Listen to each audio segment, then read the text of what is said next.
radio for the masses. Headline edition, July 8, 1947.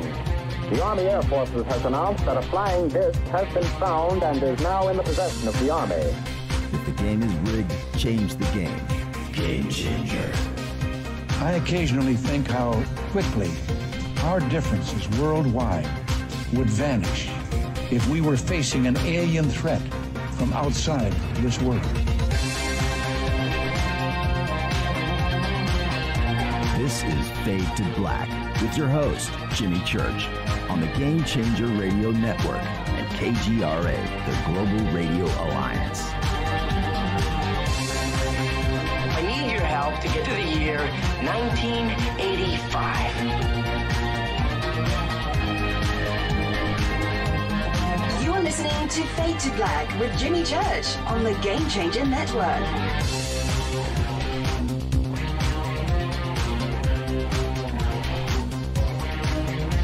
Good evening. All right. Fade to Black. Bespoke Radio. For the masses. Yeah, man. Oh, yeah. Here we go. Today's Thursday, May 13th, 2021.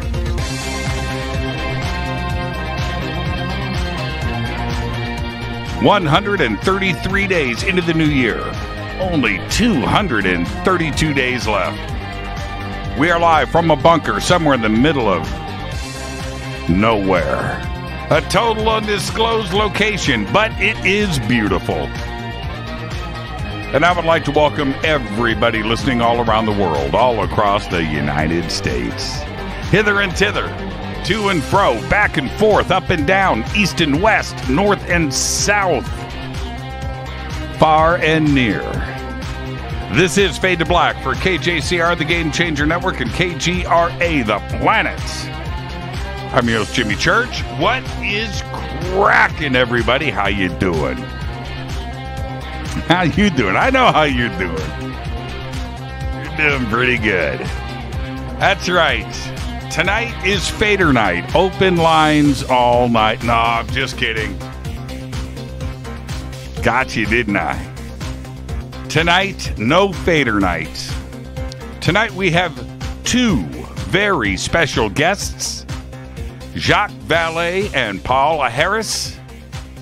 They are with us for this exclusive announcement and evening and conversation about their new book, Trinity, the best kept secret. It's not a secret anymore, is it? Wow. I'm very excited. Just got off of, every night before the show starts, I do a sound check. And just got done with sound check with Paola and Jacques. And I got to tell you, they're fired up. They are excited to be here with all of you tonight. They will be with us at the bottom of the hour. And how big is this show? Well, yeah, tonight's a big one. But this is how big it is. Peter Tägtgren of Hypocrisy and the band Pain chatted with me yesterday and said, is the show tonight? I said, no, it's tomorrow. Oh, okay. All right. So I'm talking to him from Sweden. He's listening now because he just texted me right before the show tonight. We're go, right? I said, we are go. So big shout out to Peter. And it's really funny. So right before the show, just got done with sound check and I got the text and I just popped into Google real quick and, Hypocrisy, did a search images. And I'm just scrolling, looking at my friend Peter. And there it was. There's a shot of Peter live in concert with a Fade to Black shirt on. How cool is that? I was like, man, Peter. All right, Peter, there's your shout out, my friend. And yesterday, we've got a lot to do right now, but yesterday, Peter sent me some tracks that he's working on. He's in the studio, and I know right now he's like, Jimmy, don't do it. And I'm not going to do it, Peter. Don't worry about it. But he said, okay, these are all secret. I got to hear 3 tracks yesterday. I'm not going to say who, what, where, when, but I got to tell you, I ended up calling Peter. Dude, I know, right? I said, Peter.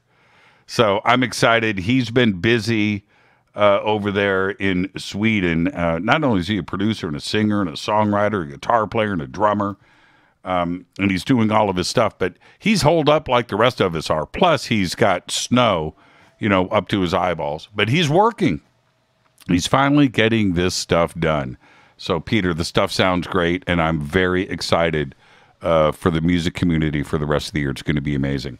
All right, let's get things started here. I will be at UFO MegaCon June 6th through the 12th in Laughlin, Nevada. Thanks for all the messages that came in and emails from all of you that are so excited. You've got your tickets and you're ready to go. Well, I need you to go to jimmychurchradio.com. I posted everything up in social media. Go, click, get your tickets, get your info, go and check it out. Aquarius Hotel and Casino, right there in Laughlin, Nevada, for a full-on real conference with real people. Let's do this. June. Unbelievable. We're 3 weeks away. It's going to be great. So go and get your tickets now. Follow me on Twitter at JChurchRadio. At JChurchRadio. Oh, by the way, I've got a bunch of projects that I can't really talk about right now, but got a couple of films I'm working on, major films. I'm very excited about this, and those are going to, if everything goes as planned, the movie industry, but those are going to be coming out later on this year too as well. I'm very excited about that. Very, very busy doing the show and other things, and there might be a series in the works too. So lots of things going on around here at Fade to Black. Follow me on Twitter at JChurchRadio. The Sandbox right there live in front of me, hashtag F2B. I did jump over on YouTube right before the show. I know everybody's fired up over there. We have chat rooms open at KGRA and Spreaker. And hello to everybody on Facebook and, of course, the Bunker Cam. All right. You can email throughout the show, Jimmy at jimmychurchradio.com. Let's get to the breaking news. I think that we knew that this was coming, but Israeli ground troops have now joined the Air Force in attacking the Gaza Strip. Israel announced just before showtime tonight. The news came via Twitter just after midnight local time from the IDF. And I'm quoting, quote, IDF air and ground forces are now attacking the Gaza Strip. More details to come. It's got to chill out over there. This world is dealing with enough issues. We don't need this right now. People, all right, here we go. This announcement came again today, right before showtime. People fully vaccinated against COVID-19 do not need to wear masks or practice social distancing indoors or outdoors, except under certain circumstances such as a hospital or a healthcare facility. All of this from Dr. Rochelle Walensky, the director of the U.S. Centers of Disease Control and Prevention. She announced this earlier today. I'm quoting from Walensky, direct. Anyone who is fully vaccinated can participate in indoor and outdoor activities, large or small, without wearing a mask or physical distancing. There you go. The words we have been waiting for a year and a half. All right. The other big news today. We have a brand new space race happening, folks. Russia is preparing to send actor Yulia Peresild and director Klim Shipenko to the International Space Station for filming of the first feature movie about space shot on location. Roscosmos, the Russian space agency, partnered with Channel 1, Russia's biggest TV channel, for the Challenge film. That's what it's called, Challenge. And is trying to get there first. They're trying to get to space first to film this before Tom Cruise. That's right, because back in May, news broke that director Doug Liman and crews will travel to the International Space Station to create Hollywood's first feature film shot in space. They had partnered with Elon Musk and SpaceX and NASA on the logistics before cruise is all set to go. They got insurance done, cruise is ready, and the filmmakers are looking at an October launch, which Roscosmos appears to be jumping in front of to be the first shot in space. Things are starting to get pretty interesting here. And I'm going to say this. Tom Cruise, he don't lay down. He's not. Man, I can just imagine what it was like at the Cruise house today. Well, I posted this up on social media earlier. A tiny sketch of a bear by Leonardo da Vinci, it's about this big, right, is expected to sell for over $16 million at auction. The item is one of the only 8 Leonardo drawings left in private hands. All of this according to Christie's, the auction house organizing the sale. Now, measuring less than 8 inches square, the drawing was made on pale pink beige paper using silver point, a technique that involves marking chemically treated paper with silver rods or wire. The sketch was once sold by Christie's back in 1860 for just 2.5 pounds, or about $439 in today's money. Incredible. Now, also, Christie's. I still got Christie's in the news. A flawless, rectangular, step-cut, 100-carat diamond, mined in Russia and thought to be the country's biggest ever polished gem, has just sold for $14.1 million at Christie's auction in Geneva. It's called The Spectacle. The gem was cut from a 207-carat diamond mined in 2016 by the company Alrosa in Russia's Far East. Incredible. Let's get the show cracking. Happy birthday to today, Stephen Colbert. Today. He's funny most of the time. Stephen Colbert today is 56. Stevie Wonder today is 70. And, you know, you go and you think about all of the hits, right? All of the hits. I think of Stevie Wonder, Sir Duke. I'm going with Sir Duke. Harmonica player for the Jay Giles band, Magic Dick. I said it. I swore I was going to say that without laughing. Today, Magic Dick is 75. Blues brother Blue Lou Marini today is 75. And also today, guitar god Buckethead is 52. Our dead guy's birthday today is Chuck Schuldiner. 1967 to 2001, moment of silence, please. Died at the age of 34. Chuck was a singer, songwriter, and guitarist. He founded the band Death in 1983 at the age of 16. Chuck is considered the creator of death metal. He didn't really like that, but that's what happened. But more importantly, he was one of the most significant figures in the history of metal. He was ranked number 10 in the book 100 Greatest Metal Guitarists and number 20 in the March 2004 Guitar World's The 100 Greatest Metal Guitarists. In 1999, he was diagnosed with brain cancer. And on December 13th, 2001, Chuck died at the age of just 34. Incredible. On this day in history, OTD 1607, some 100 English colonists arrived at the east bank of the James River in Virginia to found Jamestown, the first permanent English settlement in North America. Fader fact. Okay, here you go. How do I do this, man? Fader fact.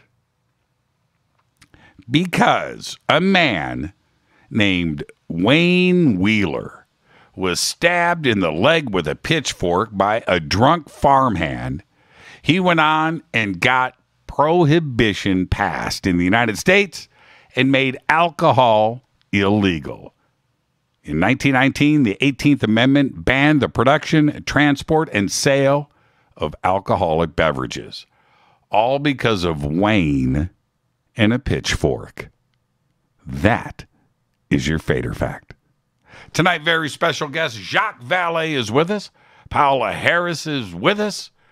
And this is a very exclusive evening announcement and conversation about their new book, Trinity, The Best Kept Secret. All right? All right. They'll be with us at the bottom of the hour. Right now, it's time for me to hit this River Moon coffee.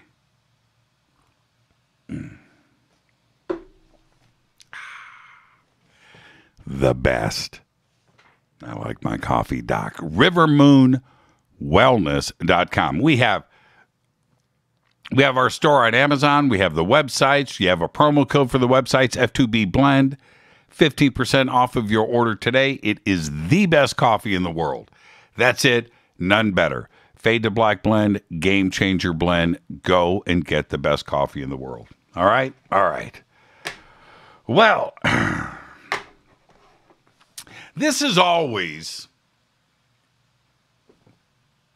the part of the show where I take the opportunity to make some of you angry. That's right. And I enjoy it. I really do. I enjoy it. I enjoy it. And tonight is going to be one of those moments. That's right. I'm sure that some of you are expecting me to talk about Jacques and Paula and the book right now, and it's so yeah, I get it because I'm not. So go ahead and post, respond, flame out, red pill, go on the attack. I'm ready. I can deal with it. In the words of Pat Benatar, hit me with your best shot. Go for it, because earlier today, I went to the store. I went to the store to get some stuff. And while I was there, I walked past a display with a pile of Pop-Tarts. I did. On sale. And I was there for other stuff, man. But there it is, right? And I stop and I look, and there they were. Frosted strawberry. Holy crap, right? I could taste them for like 5 feet away. And I couldn't resist. I grabbed a box and headed back to the bunker.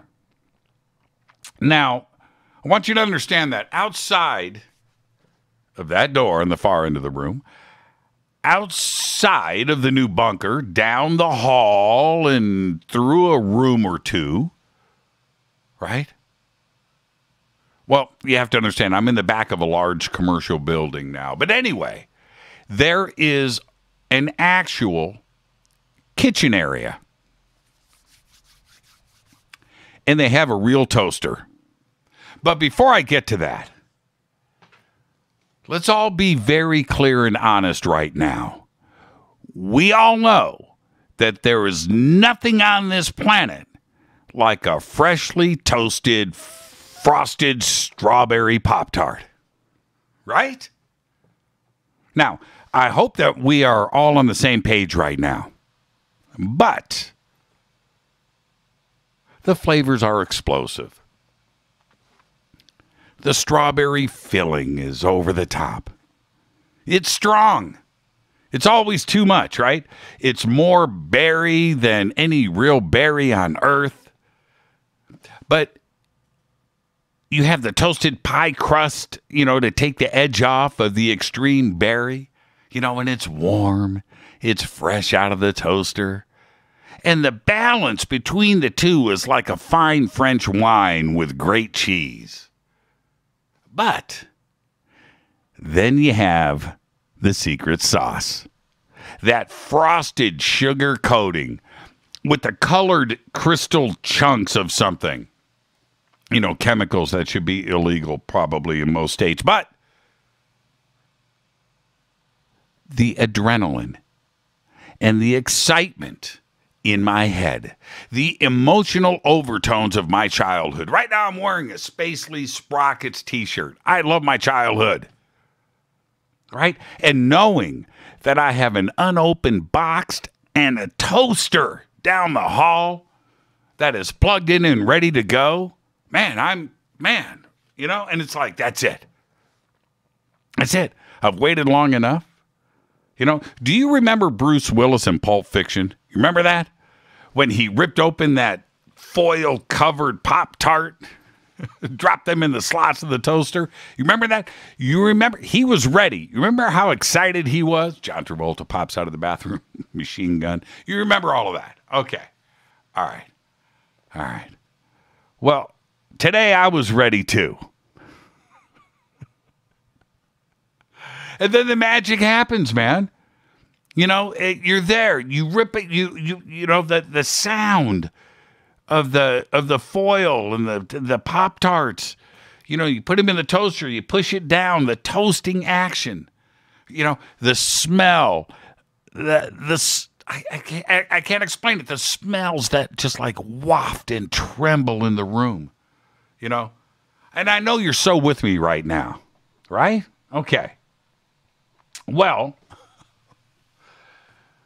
I grabbed them as soon as they popped up. You remember Pulp Fiction? They popped up out of the toaster. That's it. Machine guns flare. But they pop up and they're too hot to handle. You know the drill, right? He's like, right, and boom, and pull them out, and I walk them back to the bunker. You know, they're wrapped in a paper towel. Keep them warm. Life is good. Man, and it's about to get better. So I sit in this chair, and I grab a Pop-Tart, and I take a bite. Nothing happens. I'm serious. Absolutely nothing happens. And I'm confused. I take another bite. And now I'm actually thinking about what is going on. I'm waiting for everything to take off. I'm waiting for the uncontrolled flavor explosion. And it's dead. The Pop-Tart was lifeless. No flavor. No flavor of anything. Not even a hint of, I can't explain it, of anything. Now, I ate the whole thing. Well, I finished one. And only because I was committed. I was committed. But here is the leftovers. The unfinished frosted strawberry Pop-Tart. For the first time in my life, look at, you know, the melted chemical pink things in the frosting, right? All the good stuff. For the first time in my life, like in ever, I didn't polish off the 2 Pop-Tart toaster drop. And it's never happened before. For the first time. And that's not even the worst part of the day. It's not. I realized that I will never have another Pop-Tart again. Nope. It's not going to happen. Really bummed me out. The heartbreak and letdown was so drastic that I seriously know that my mind has been made up. The decision is final. It will never change. That's right. Today, there were actual flying toasters in my world. I should have shot some video, man. Should have shot some video, sent it to Jeremy Corbell. He would have gotten it on Fox News. I mean, my fondest childhood memories were completely crushed. An unfinished Pop-Tart. There it is. Cold. Wrapping it back up in the paper towel that I brought it in here with. I got I'm upset. I'm upset. And I hope you are angry too. That's what this part of the show is. Go out, buy some Pop-Tarts, pop them in the toaster, take a bite, and see what's happening. Your Saturday mornings, everything, those memories, right? I don't know what happened. This is Fade to Black. I am your host, Jimmy Church. Man, I got crumbs everywhere. Tonight, Jacques Vallée and Paola Harris are with us. This is a very anticipated show, and I get that. When the news broke last week about this new book, the rumors are out there. People are chatting about it. They're talking about the case. They're talking about parts. I saw all of it. So tonight, and I said to Paula, and I said to Jacques before the show, said, I don't know much. Most of us don't. You guys do. So I am going to explore all of this with the audience, and we are going to learn together. And we chuckled a little bit, but they understand too. They want to be here tonight on Fade to Black to hang out with all of you. So let's get started. I am your host, Jimmy Church. This is Fade to Black on the Game Changer Network and KGRA, The Planet. You can follow me on Twitter at JChurchRadio. Follow me right there. Email is jimmy@jimmychurchradio.com. And I'll be right back with our guests, Jacques Vallée and Paola Harris. Stay with me. I'll be right back.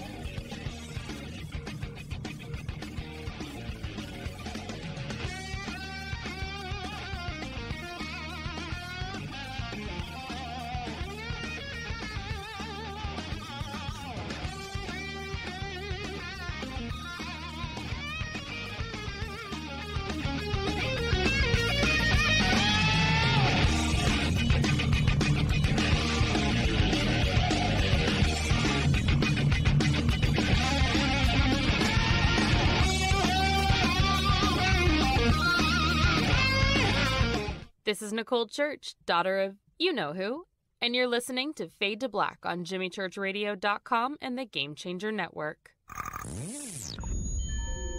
You're listening to Jimmy Church, Fade to Black. Fade to Black will now pause for alien identification. The station that talks the net. KGRA Radio.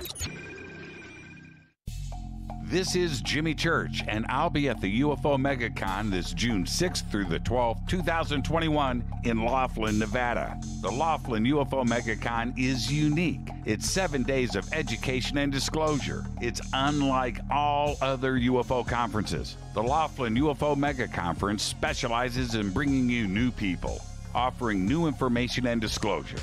All of this is offered at prices so low you can actually afford to be there. For instance, 7-night hotel packages, 1 or 2 people, start at just $320 inclusive. Education and disclosure is why the Laughlin UFO Mega Conference exists. Join us for all 7 days, or a half a week, or just a day or two, but join us.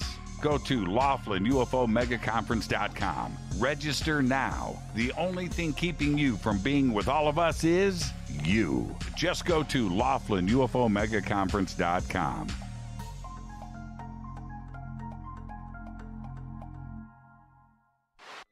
Introducing the Game Changer blend from River Moon Coffee that delivers a customized blend made specifically for the Fadernauts. If the game is rigged, change the game.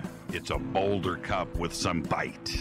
Game Changer is the coffee of choice for those that prefer an organic dark roast that is slightly lighter and milder, but it's still dark. With wild notes of pecans and chocolate with a rich, balanced, full-bodied cup that is roasted to perfection for a great coffee to start your day, as an after-dinner coffee or anywhere in between. Artisan, small batch roasted to perfection. USDA certified organic, all River Moon coffee is freshly roasted and packaged in the USA. Just go to rivermooncoffee.com or click on the banners over on our site and use the promo code F2BBLEND for 15% off of your order today. rivermooncoffee.com. This is the only way forward. This is Fade to Black. Make contact. KGRAradio.com. This is Jimmy Church of Fade to Black, and you can get our podcast for just $2 per month. All you have to do is click on the podcast banner over at jimmychurchradio.com. Hi, folks. It's troubling times, and fear is pushing emotions, which in turn pushes health the wrong direction. Do you ever get an ache because life is uneasy? Try Life Change Tea at getthetea.com. Life Change Tea works on your digestive tract, helping to move food through quicker and comfortably so your health is spot on. Life Change Tea may not help with world issues, but it will help with your digestive issues. A glass a day helps keep the intruders away. So, change your life today. Log on to getthetea.com. That's getthetea.com. If your health game is off, get on by ordering Life Change Tea. Getthetea.com. And while you're on our site, look around at the great non-GMO organic supplements. And if you're a sales shopper, go to our specials page and see what's for you. I've been drinking the tea for 12 years and I'm sure glad for its health benefits. Again, that's getthetea.com. Getthetea.com. The tea that makes you go. Fadernauts, when you think about the future of our country and where we're headed, do you wonder about the food supply? I do. Disruptions in the food supply chain could be disastrous, and they usually occur with little warning. That's why the smartest thing you can do today is to stockpile emergency food, water, and other essentials. I personally recommend My Patriot Supply. They're the nation's largest emergency preparedness company, serving millions of customers for more than a decade. In fact, they're the only source my family trusts for our preparedness plan. You should too.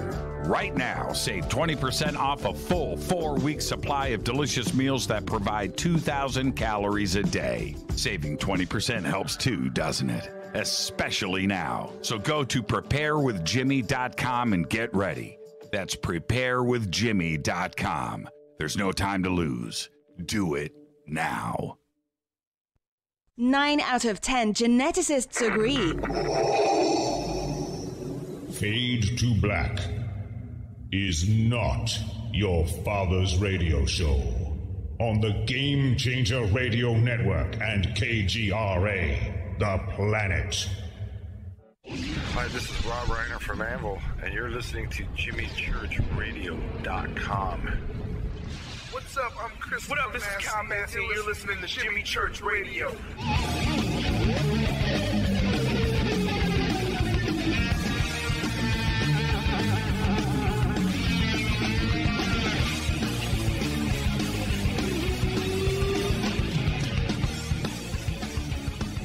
All right, welcome back. Fade to Black. I am your host, Jimmy Church, on the Game Changer Network and KGRA, the planet. All right. Tonight, Jacques Vallée and Paola Harris join us for an exclusive evening announcement and discussion about their new book, Trinity, the Best Kept Secret. Now, there are a lot of rumors and speculation surrounding this exciting release, and tonight we're going to address everything, all right, only right here on Fade to Black. Now, Dr. Vallee was a senior researcher at the DARPA-funded Augmentation Research Center at SRI at the very beginning of the RV program initiated by Dr. Puthoff and Russell Targ in 1971. He's also had a long interest in the UFO phenomenon and has earned the reputation of being one of the most rigorous and credible researchers in the field. He was the model for the French scientist figure played, that's right, everybody knows, in Steven Speilberg's classic film, Close Encounters of the Third Kind. Paola Harris is a photojournalist and investigative reporter in the field of UFOs and extraterrestrial-related phenomena and research. With a master's degree in education, she also is widely published, a freelance writer, and she has studied extraterrestrial-related phenomena since 1979. From 1980 to 1986, she assisted Dr. J. Allen Hynek. Now, her books include Connecting the Dots, Making Sense of the UFO Phenomena, How Do You Speak to a Ball of Light, Exopolitics, Stargate to a New Reality, All the Above and Beyond, and her latest book, Conversations with Colonel Corso. Her production company, of course, is Starworks USA LLC, and she produces the Laughlin UFOs and Consciousness conferences with a focus on disclosure, consciousness raising, and exopolitical dialogue with international speakers. And I would like to welcome, again, back to Fade to Black, Jacques Vallée and Paola Harris. Good evening, guys. How are the two of you? Hey, good evening, Jimmy. It's great to be on your show again. Absolutely, Jacques. Paola, how are you? I'm doing fine, Jimmy, and I'm really excited about tonight's conversation. Yeah, so am I. And I almost want to start with you, Paola, but I'm going to shift over to Jacques for one moment, if I can. And Jacques, you normally are in a climate of non-drama, right? But here we are. This book and everything, were you prepared for the chatter and the rumors and everything that is going down right now in social media around you in this book? Well, I try to separate the chatter, as you say, and which is typical of the internet, typical of social networks, and it's an indication that people are excited about the subject. I like to study things. That's what you do in science. But once in a while, science gets out of the lab and it gets exciting. For a long time, people have accused me of not paying attention to UFO crashes and recovery of materials and metamaterials and all that. And to some extent, they're right, except that I was doing some of that quietly. And then a few years ago, thanks to some friends who actually lived in New Mexico, I became involved, and I started actually, going on digs with them. And then, the question is, what do I bring? What resource can I bring to that kind of study? And what I could bring was some of the talent and some of the instrumentation from Silicon Valley that I'm very familiar with. So that's how I became interested. I heard of this particular case through them, and then I discovered that Paola had been doing the same thing for several years before me, and she knew a lot more about the case than I did. So then we joined forces, and, here we are with this book. Now, I want to squash some rumors before I get over to Paula. One of the first rumors is Jacques immediately, the internet is very smart, and they're also very quick. You can't outrun them, right? And the book apparently, I didn't get a chance to see this because it happened so quick, but the book appeared and disappeared on your website, and now we're off to the conspiracy races, right? Here we go. The man pulled it down. The man is trying to silence Jacques and Paula, and there's the controversy started right there. So can we address that? Did the book appear on your website? Did it pull down, and why?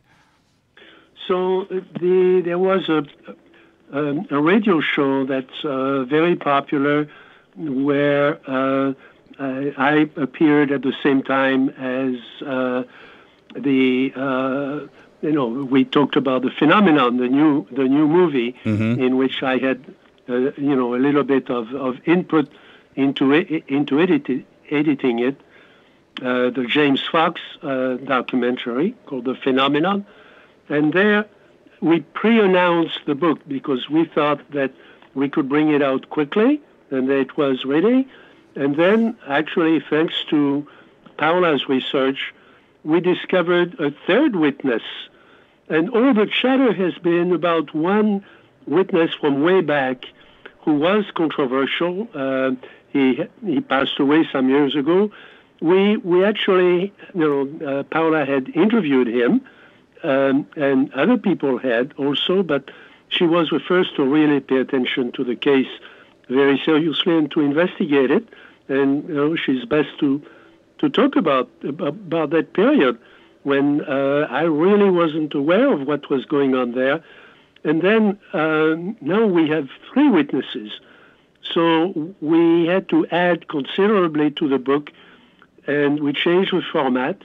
It is being reissued in both hardcover, paperback, and the reformatted ebook, and it will be out, within a couple of weeks. We've announced June 1st. Maybe we can beat that. We're still editing it because, I'm a stupid perfectionist, and I want to go through every comma and every quote and so on.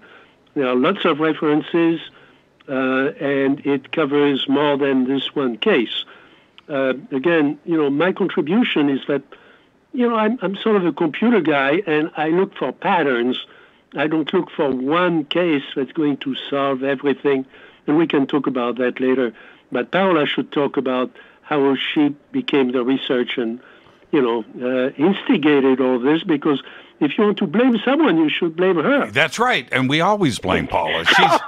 She's quite used to that. But Paula, the other part about this with Jacques in the book and the release and the new witnesses coming forward. By the way, Sabrina, who is in the book, is listening now. Big shout out to Sabrina. Paula, it wasn't the CIA. There wasn't an agency, a 3-letter agency that came in and stopped the publishing of the book, right? Oh, no. Nobody stopped the publishing of the book. It's that the book wasn't complete, but we didn't know that. And this is, really amazing because Jacques and I want to show a research method that goes beyond what we thought was finished. Jacques and I thought, we're done, we're finished, this is amazing. 4 years we had been going on location at least 3 to 4 times a year to New Mexico. We thought it was all done, and then out of the clear blue sky, we have the amazing Sabrina, and I shout out to Sabrina too, and her grandsons. She was part of it. Now, for the people that don't know, we're dealing with little children. We're dealing with, Jose, who was 9, and with Remy, who was 6. But not a regular 6 and 9. These were very, very sophisticated children. I mean, Jose at 9 was driving a truck and riding a horse, and very responsible. And then Sabrina, who was 7 years old. So this is what's so exciting about this book. It's very truthful because it's through the eyes of children. So, Jacques and I were down in New Mexico. We're talking to Jose. All at once it comes out that his cousin Sabrina was part of this and had seen the artifacts and had experienced, the crash site. And we said, oh, my God, it's not done. We've got to go to her, and she lives in California. So Jacques and I flew out to Los Angeles and finished up that last part, which is so amazing. The detail that these kids give. And remember one thing, Jimmy, I'll just say one thing, and Jacques and I realized this. In 1945, Kenneth Arnold had not talked about UFOs, so there was no reference, there was no UFOs. Mm-hmm. In 1945, there was no Roswell. These kids did not watch TV. They never read a magazine, and they're looking at something, they're really close to it. They're looking at something they've never seen before. Now, we're going to get to, I was going to say nuts and bolts. We're going to get to all of the details in this case in just a bit. But one of the questions that I have for the both of you, Paula, I know you really well. I know Jacques really well. Neither of you told me that you were working on this case specifically. I knew that there was something bubbling in the background. But when did you become aware of the case first, Paula? And did you know that Jacques was also interested in this case? And how did you guys connect the dots between each other? Well, I always say it's the universe. I don't know if Jacques agrees, but I was working up. First of all, I heard about the case when I lived in Italy. I came back to the United States in 2007, but I had read about it in 2005 on the Socorro newspaper, Ben Moffitt's article on these two little boys. And my first thought was, wow, why don't my colleagues follow up on that? I'm in Italy. I can't do anything.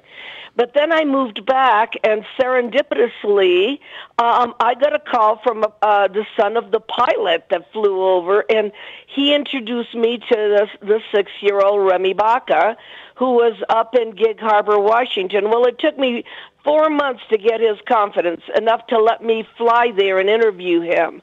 And then when Remy Baca died, I then flew down to see Jose Padilla in New Mexico, and he took me on location because I'd never seen the crash site. So I was working on it for 4 years. You know, it's a 9-year ordeal, 9 years totally. For 4 to 5 years, I was working on it. I brought a lot of researchers there. They're going to all come out of the woodwork, I know it, because I brought them there because I thought it was important that they understand how important this case was 1 month after the atomic bomb, and that we had the location, we had the witnesses, and we had artifacts, which no other case has. And then come to find out that Jacques is working on it with another friend of his, and in fact, the book is dedicated to his friend, and he wrote me, and he said, you know, can you tell me about, he's interested in the metal mostly, and then I said, yeah, and we should continue it. So it had to be top secret for us, Jimmy, because we wanted to protect the witness. People would be knocking on his door, going there and so forth, and to protect the integrity of this case, we had to do it right, we had to do it completely, and we had to get everything in that book. And please ask Jacques, too, about, how our collaboration went, because he's such a precise scientist that I had not done the stuff that he's done for the book. My part of the book is only exclusively the interviews. I'm going to say this, Paula. This is what's really interesting. I want the audience to understand how cool Jacques is. Jacques will tell you, I have looked at him dead in his eyes and said, Jacques, give me the secret stuff. Give me something right now. Right? He never told me anything. And I've asked him on this show, and that's what a good researcher does. You don't tarnish what you're working on, and you make sure you follow through. Jacques, how many times have I asked you over the years to give me the secret stuff? Well, when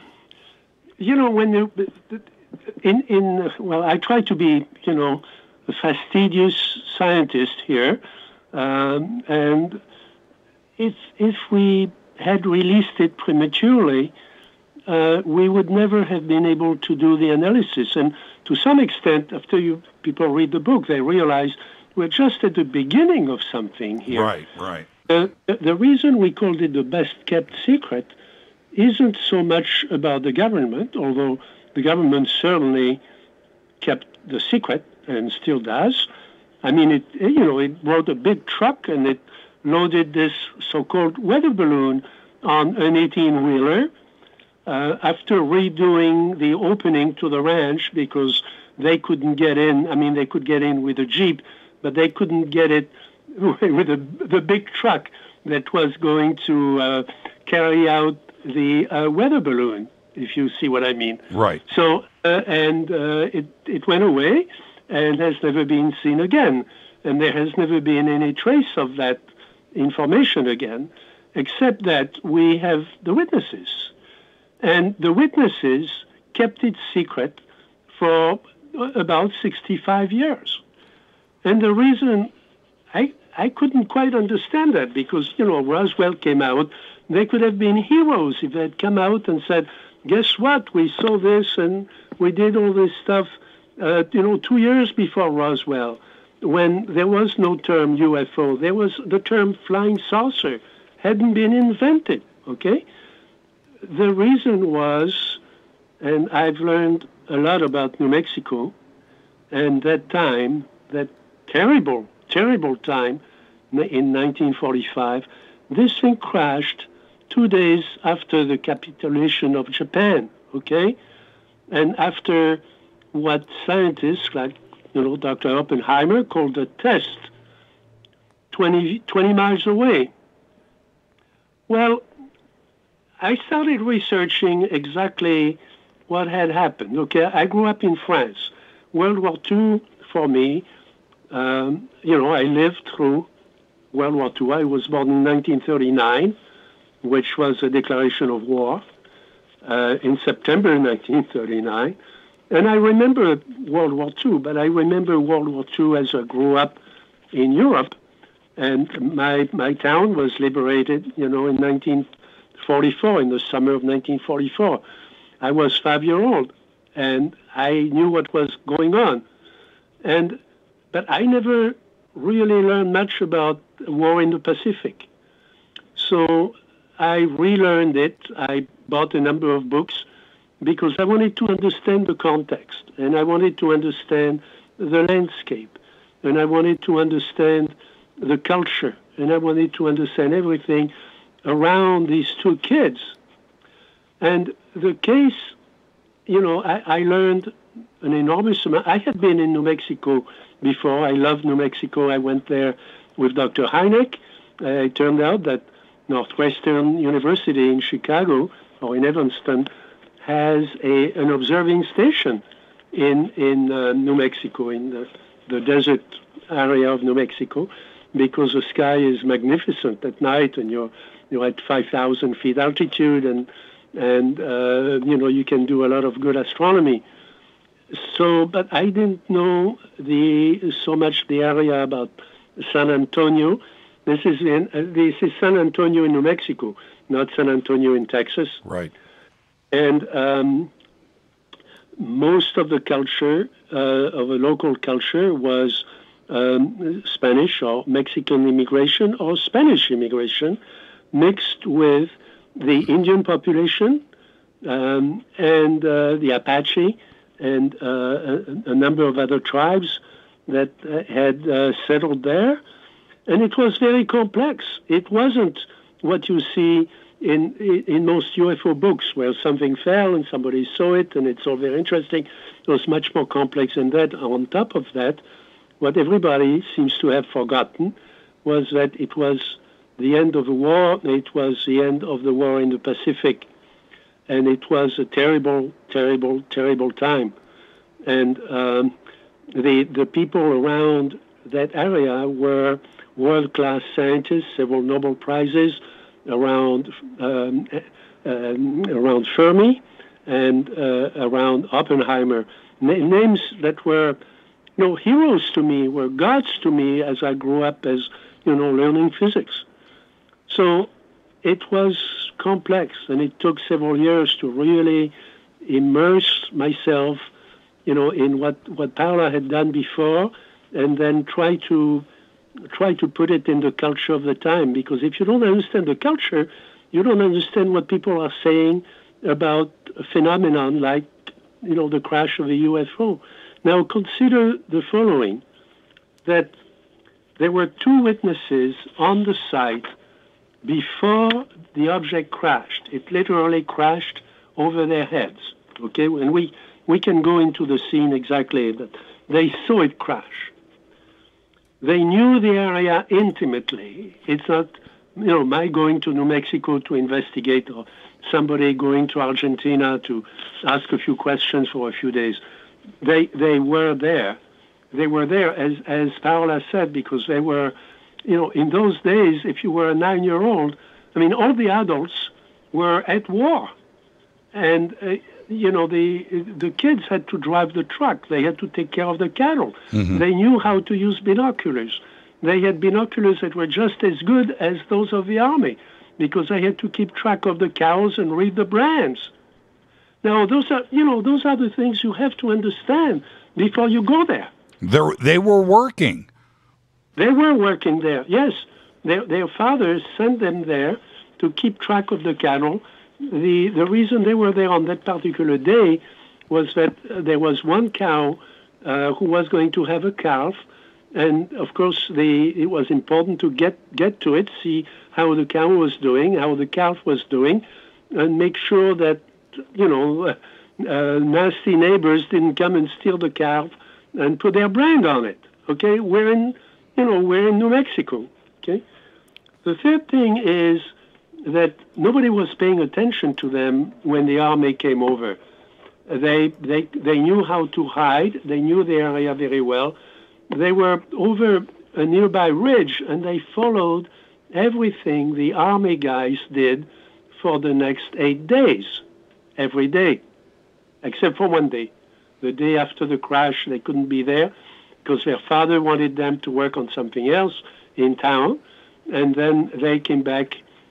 In fact, they came back with their father and with a state police official, and the father and the state official went inside the craft that was open. It was damaged, but it wasn't destroyed.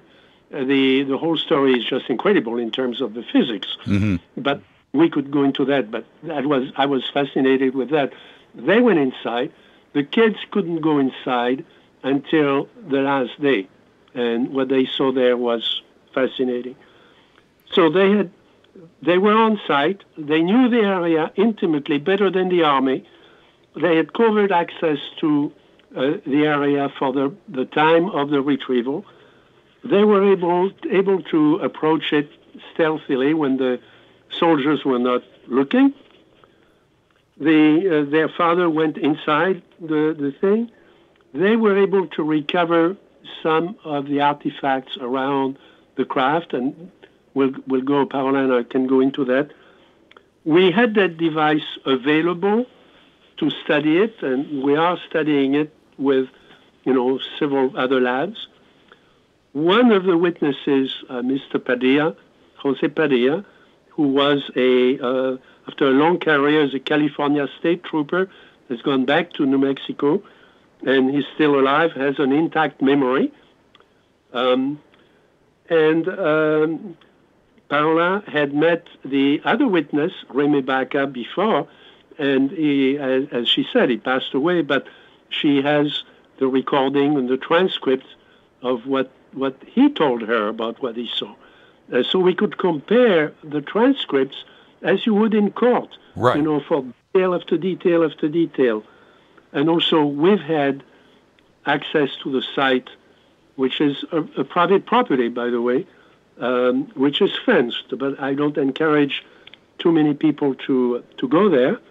Well, let me jump in right there, Jacques. We got to take a break, but when we come back, I want to specifically speak to the both of you about the crash site and some of the rumors that are going around about it. And let's clear that up too as well. What a great night on the show tonight. Jacques Vallée, Paola Harris, and we are discussing, it's a conversation, it is also an announcement about their new book, Trinity, The Best Kept Secret. I am your host, Jimmy Church. More with Paola and Jacques right after this short break. This is Fade to Black. Stay with us.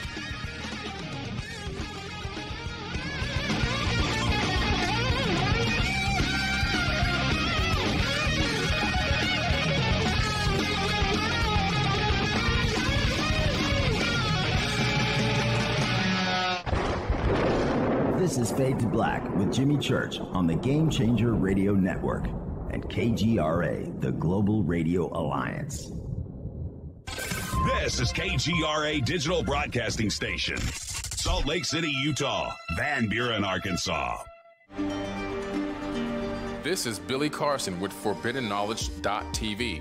Forbidden Knowledge TV has just reached its 1-year anniversary. That's right. 1 year. And as a show of appreciation, we are giving all new subscribers a free 30-day trial of ForbiddenKnowledge.tv. That's 30 days to binge watch thousands of movies, documentaries, conferences, workshops, lectures, yoga classes, meditation courses, and so much more. So log on to forbiddenknowledge.tv from your computer or mobile device, or get the Forbidden Knowledge TV app on Apple TV, Roku, Amazon, iTunes, or Google Play today and use coupon code 30daysfree. That's coupon code 30daysfree on forbiddenknowledge.tv today. Listen, I know, and you know, that you've always wanted your first crystal skull. Or maybe you're a collector just like me, but you just don't know where to go to find the real thing. Then I met Carolyn Ford over at EinsteinTheCrystalSkull.com. Carolyn is the guardian of Einstein, one of the most respected ancient crystal skulls in the world. All of her unique skulls have been imprinted sitting with Einstein in his sacred lodge and are carved from the finest gemstone and materials. Imprinting is the process of receiving the ancient wisdom from the master skull or master computer. Einstein, the ancient crystal skull. To see Carolyn's current collection of crystal skulls, just visit her store at EinsteinTheCrystalSkull.com or click on the banner over on our site. Don't forget to use the promo code Jimmy at checkout to receive 10% off of your order today. That's promo code Jimmy.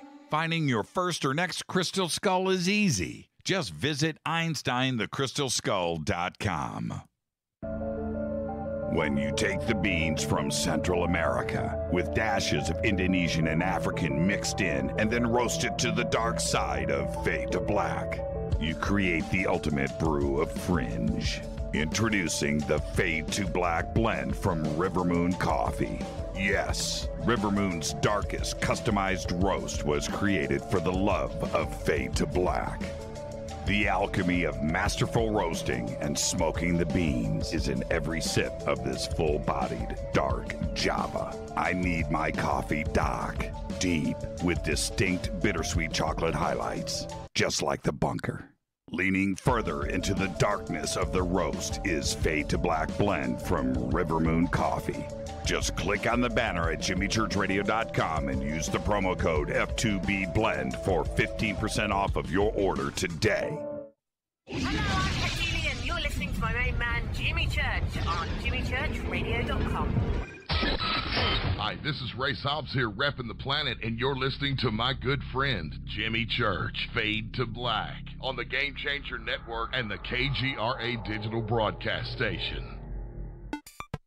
This is Toby Kebbell. You're listening to JimmyChurchRadio.com. Don't hurt me, Jimmy. I'm only little. Hey, I'm Adrian Grenier. And this is Ari Gold. We're the Honey Brothers. Yes.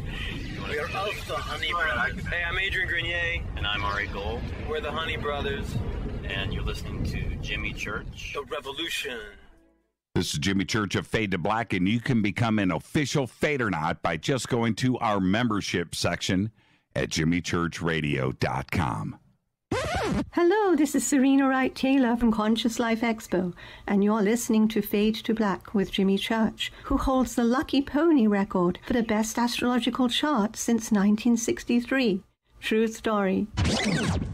This is Micah Hanks of the Gralien Report, and you're listening to Jimmy Church on Fade to Black, across the globe on the Game Changer Radio Network and the one and only KGRA Radio, The Planet.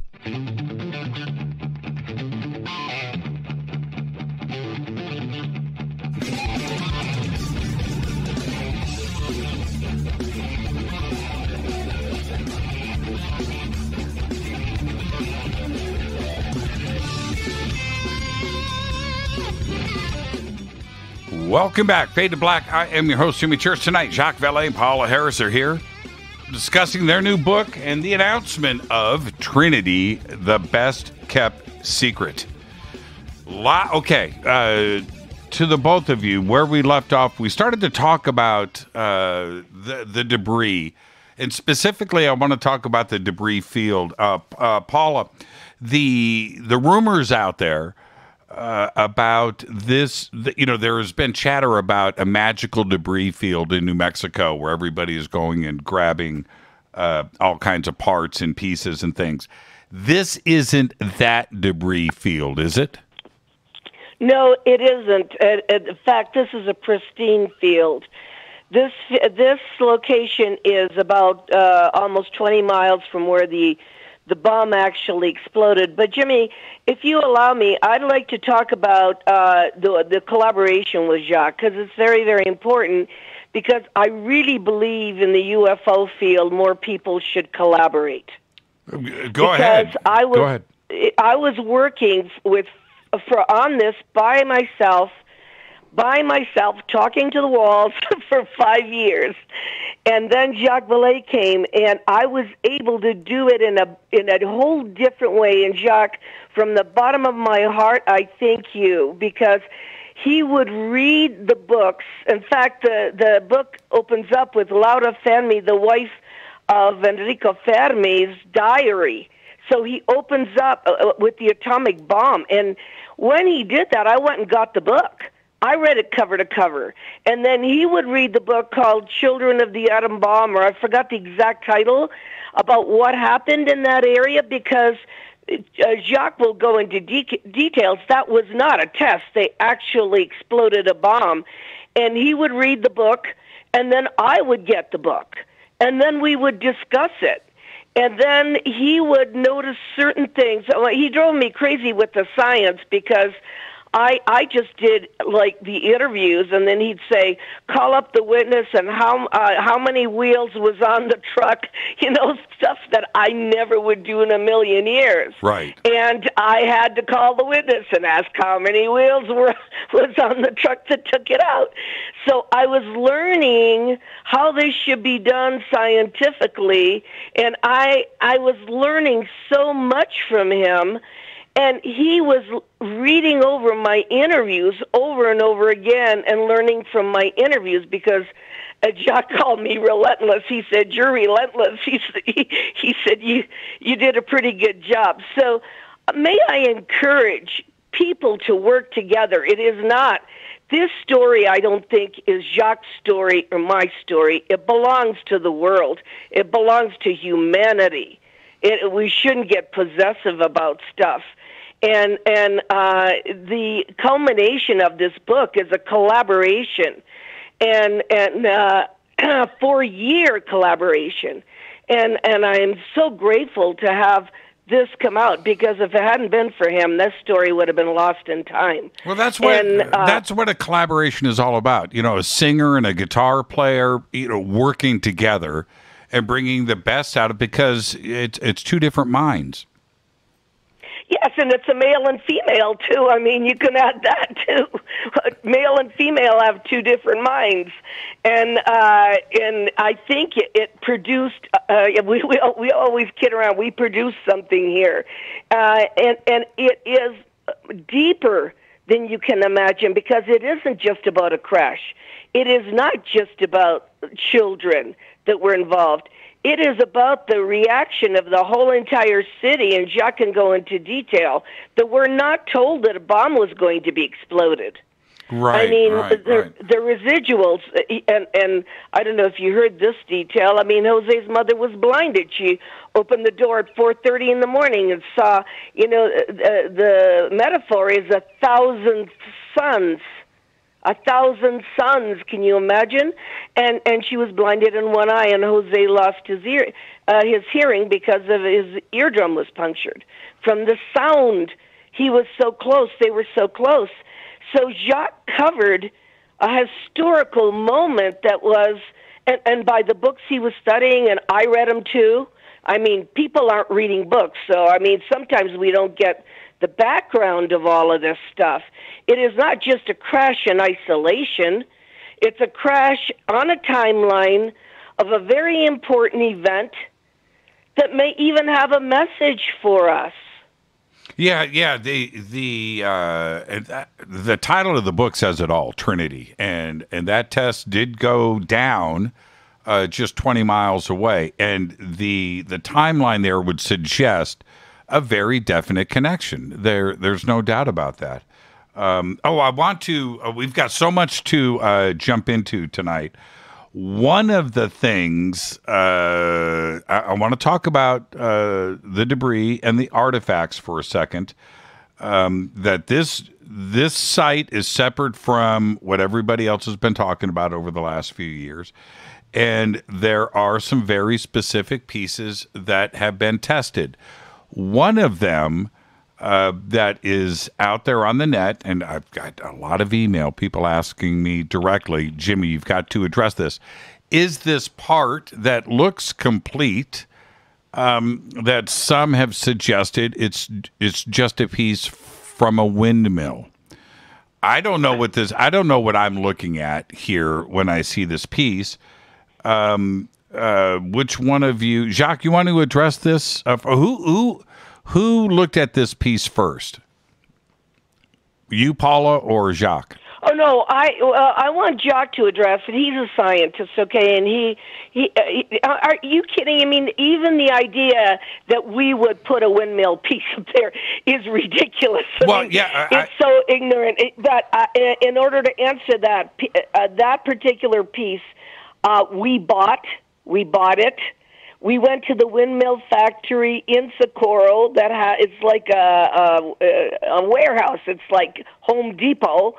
I have video of the owner saying, "No way is this piece anywhere near a windmill piece." I have the video. I mean, eventually all the videos will come out. He said this looks nothing like anything we have and never will be. But we bought the piece. I actually purchased the piece that you see on the Twitter feed because it's ridiculous. If you look both pieces together, they don't look anything alike, and they certainly don't weigh the same. And one is cast iron; it has a brand. But let Jacques talk to the specifics of the science of this because I gave it to him. I gave him the artifact, which was inside the craft that the boy pulled off. Now, so I think Yeah, Jacques, have you completed testing? What have you found out? So first, we're immensely grateful to the witnesses because we talk about what we've done, but think of the burden on those kids, and as they grew up in post-war. But after the shooting war, there was a Cold War. And the Cold War in New Mexico meant that if you talk too much about some of the atomic things you might have seen, and they had relatives who worked at White Sands just down the road, you would either be imprisoned, or you would be suspect, or you might be sent to an insane asylum. And I didn't know that. I realized how tight the security was years after the war, the shooting war. And so everything we have, is thanks to those witnesses who were kids at the time. Now, the artifact itself has been looked at by a couple of other people who have published their results. We agree with their results. It's made of an ordinary alloy called silicon. It's basically aluminum. Now aluminum isn't very strong, and obviously it's this thing is a bracket similar to what you would use in a windmill, but as Paola found out, it is not a windmill bracket. Okay, so you could say, well, my first reaction was, why all the fuss? Maybe the army put it there. So we haven't gone through the day-by-day, retrieval of the craft, but that by itself is very interesting. I mean, that could be a whole book right there of what the kids saw day after day after day, and how that was negotiated, and how the army came in, brought the truck, erected a crane to lift this weather balloon. And the reason I wanted to probe into how many wheels there were on the truck was that I wanted to get some idea. I look for patterns among things. I'm not impressed with one case. I want to get the whole pattern. That's what you do with, computer, with artificial intelligence and so on. So I wanted to know, we knew the dimensions because, by the way, the kids measured the whole thing when the soldiers were not looking.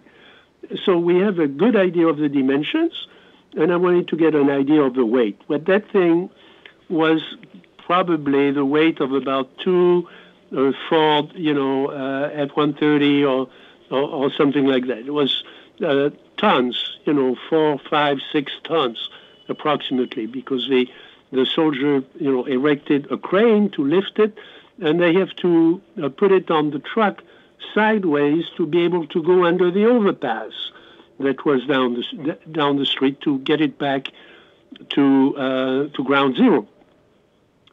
So the artifact, my impression, and I'm still arguing with my colleagues who are looking at it, who know more about metals than I do. I mean, I'm a computer guy. I'm not a metallurgist. And then you get into the weeds about the metal and the alloys and so on. We know what alloy it is. It's a human alloy. I mean, this thing, I don't think it was made on Alpha Centauri or I think it's human. But what was it doing there? And if it's human, what are the implications? Because it was inside that thing attached to the wall. Well, the soldiers could have done that. The army could have done that. It would be convenient to wind up a cable or to bring power or maybe to generate power. It was attached to something that could have been a primitive generating, power thing. But, the craft itself was very sophisticated. We know that from its dynamics of how it hit the ground. It was under power when it crashed. And it crashed, essentially digging a road. Actually, the current road follows the crash trajectory of the thing. It didn't just crash and die. It was under power when it went down the hill, and then it turned.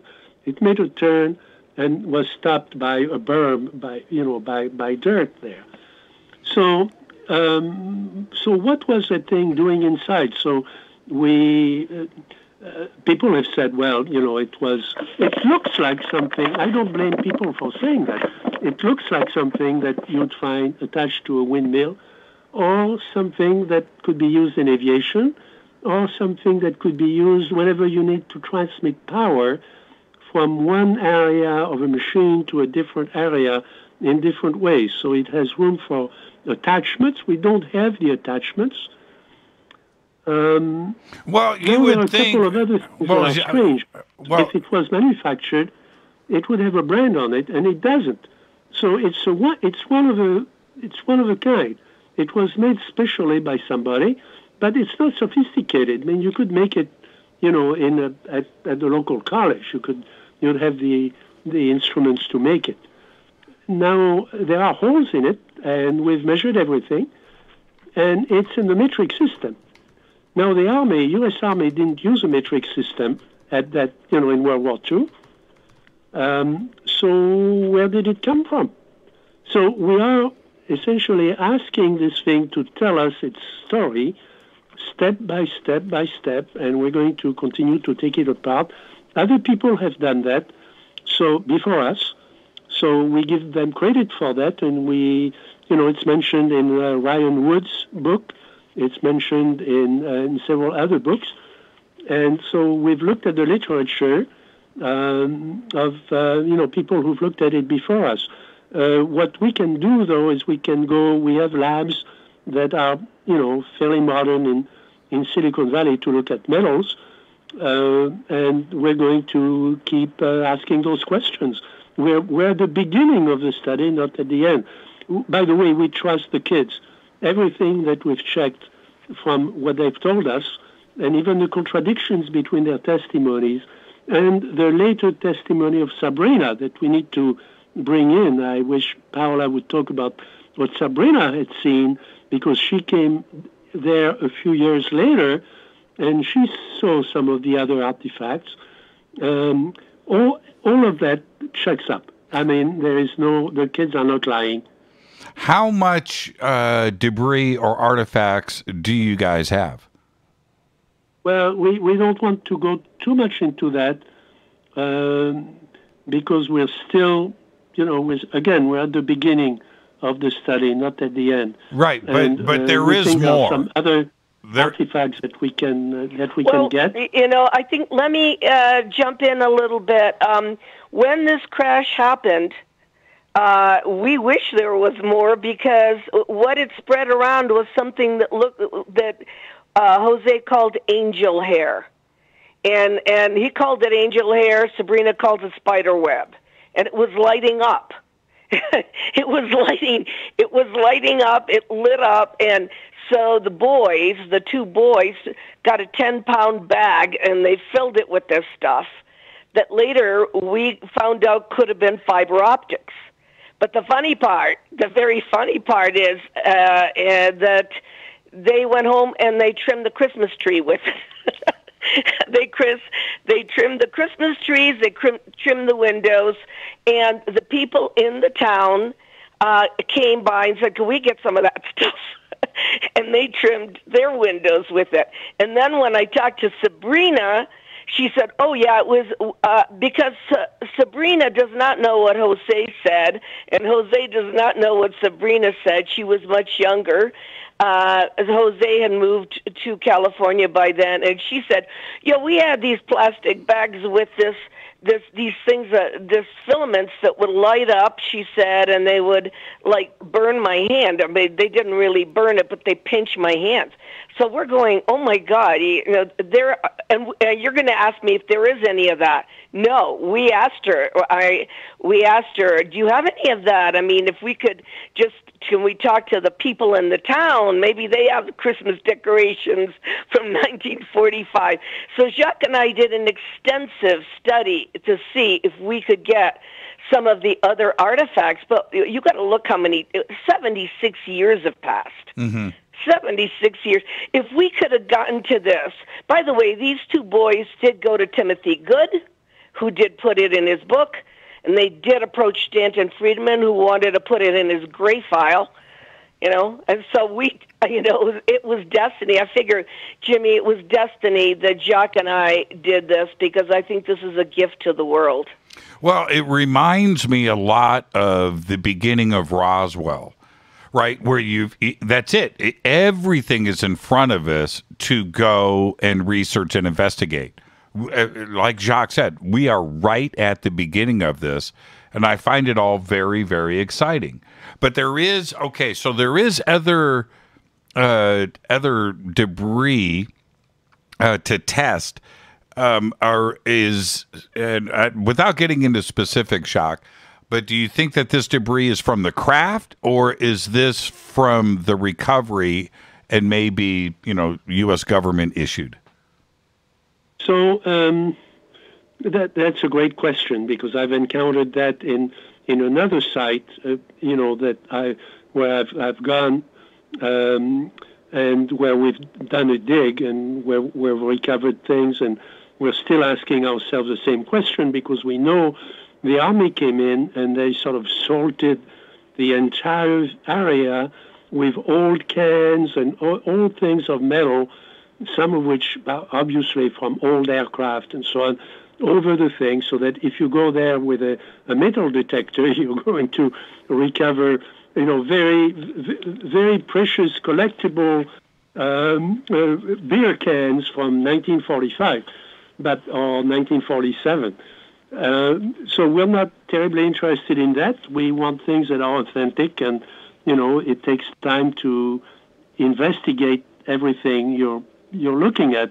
But that's what Paola describes is exactly what happened.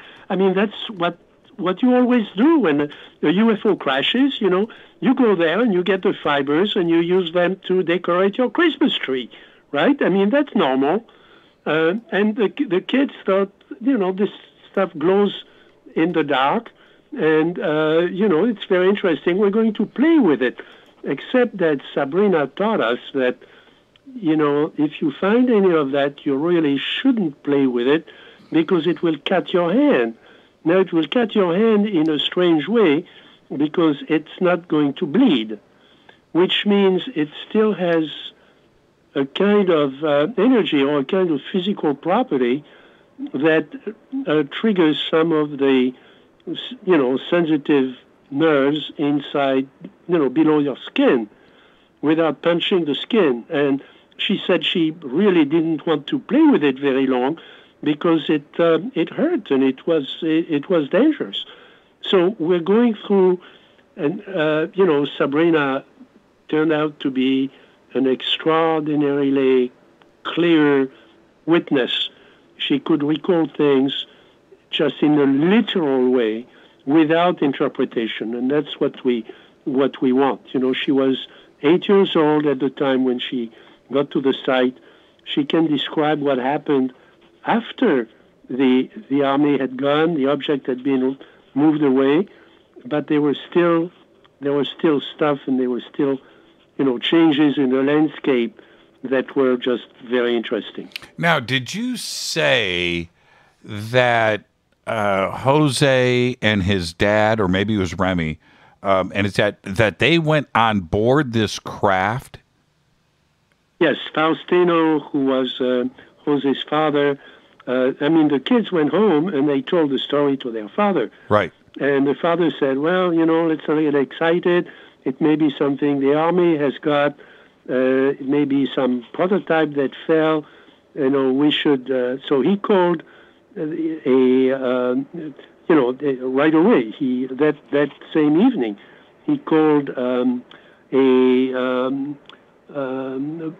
policeman, a local police guy, and the next day they drove with the kids. The kids were driving the truck behind the car, and they went. The father went in the police car with the policeman. The father told the kids to stay away, and the two of them, the father and the policeman, went inside that object. Now, I should back up a little bit. But how did they do that, Jacques? I've only got 1 minute before the break. How did they do that with the army there? Over, the object hit a communication tower, and it damaged it, and the object was damaged, and one of the panels exploded. And the army wasn't there, Jimmy. The army wasn't there. Oh, yeah, they were. The army wasn't there. The next day, what had happened was nobody around. Okay, that's where the fibers they come had from. disguised all the fibers sort of showered the landscape, and then the thing came down and came to rest where where the father was able to go inside. Be there for that period of time. Okay, so that's what's interesting because I've got to head to a break. Some of the comments were how were they able to do that when the army was there? But so the father and the kids went out with the police before the army arrived, and that's when they were able to board the craft. And we should give a little bit of detail about that, sure. Yeah, we'll do that when we come back after this short break. I am your host, Jimmy Church. Our guest tonight, Paola Harris, Jacques Vallée, talking about their new book. It's about to be released, and the release date right now is tentative for June 1st. I'll be right back after this short break. This is Fade to Black. Stay with us.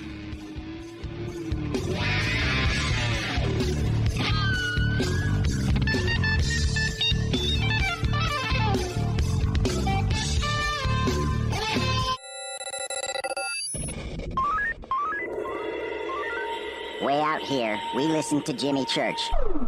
You're listening to Fade to Black. Always on the edge of the hottest alternative talk. Jimmy Church with Fade to Black. KGRARadio.com. ¿Qué tal, mis amigos? Yo soy Mario Carson, el tiburón, y los invito para que escuchen a mi buen amigo Jimmy Church Radio. ¡Claro que sí! Do you want to be an official Fadernaut? Of course you do. This is Jimmy Church of Fade to Black. Just go to our membership section at jimmychurchradio.com. This is Jimmy Church, and I'll be at the UFO MegaCon this June 6th through the 12th, 2021 in Laughlin, Nevada. The Laughlin UFO MegaCon is unique. It's 7 days of education and disclosure. It's unlike all other UFO conferences. The Laughlin UFO Mega Conference specializes in bringing you new people, offering new information and disclosure. All of this is offered at prices so low you can actually afford to be there. For instance, 7-night hotel packages, 1 or 2 people, start at just $320 inclusive.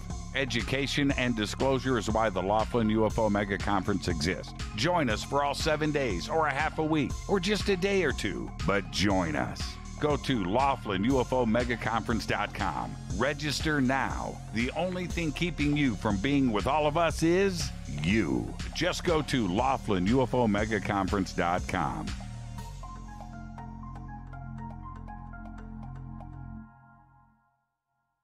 Fadernauts. When you think about the future of our country and where we're headed, do you wonder about the food supply? I do. Disruptions in the food supply chain could be disastrous, and they usually occur with little warning.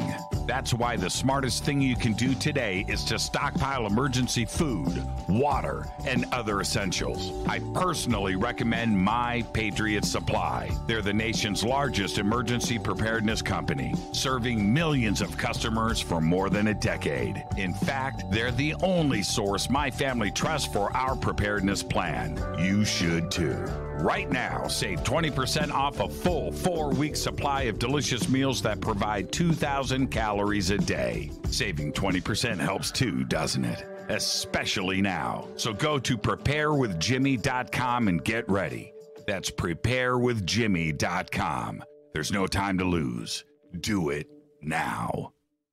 So, you love talk radio? Then you'll love TalkStreamLive.com. TalkStream Live is always on, 24/7, with the best streaming talk shows. Find your favorite talkers and discover some new ones. It's free, readily available online or on mobile with any smartphone or tablet. Finding your favorite talk shows all in one place has gotten a whole lot easier. Just go to TalkStreamLive.com. Be sure to download the free apps from Google Play or the iTunes App Store.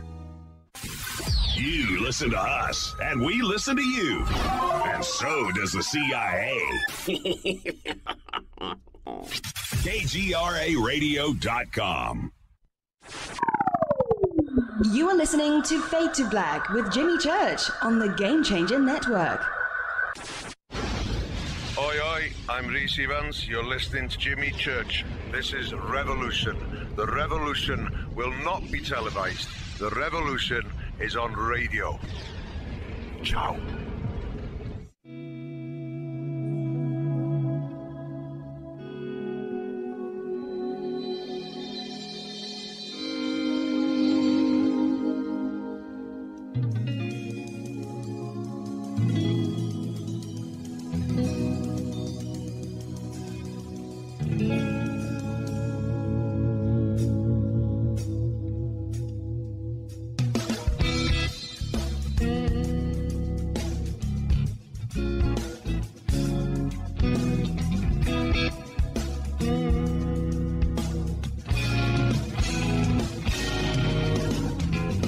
All right, welcome back. Fade to Black. I am your host, Jimmy Church, tonight. Jacques Vallée and Paola Harris.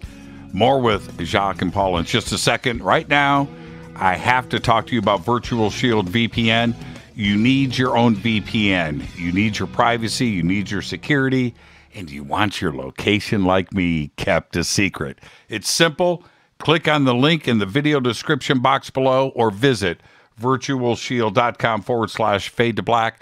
When you do, you will get Virtual Shield VPN for 50% off today. Do it now. Our guests tonight, Jacques Vallée and Paola Harris. Now, okay. Again, so much to discuss. The Army didn't get there for a couple of days. The craft sat there. Kids saw it. Now the police arrive. The dad is there. They board the craft. The question I have, first thing out of the gate, who's flying the craft? Jacques, were there bodies? What did they see? So the kids were scared because that thing was impressive. It came and it tore the landscape apart. It had hit the tower, and there was some fire, not much fire, but the bushes, the local creosote and cactus bushes were burning. There was smoke. They had trouble seeing exactly what it was. They approached it, and then they came within 200 feet of it. There was an opening. Again, the thing didn't crash. like Roswell, where there was debris all over the place. There was really no debris field. The object was very, very strong. It kept its integrity. And by the way, again, it was under power when it plowed through the landscape, which means, again, it's extremely interesting to know all the details there. There was an opening where that panel had been ejected when it hit the tower, which is where the fiber optics, so-called, came from, or the angel hair. Through that opening, when everything cleared up, the two kids, and again, this was the evening now, could see three creatures inside. And this is where the transcripts that Paola had done, Paola is an extraordinary interviewer. Which is why I didn't interview any of the witnesses. Paola did all of that, and with incredible detail and skill, getting them to repeat, to be precise in what they said.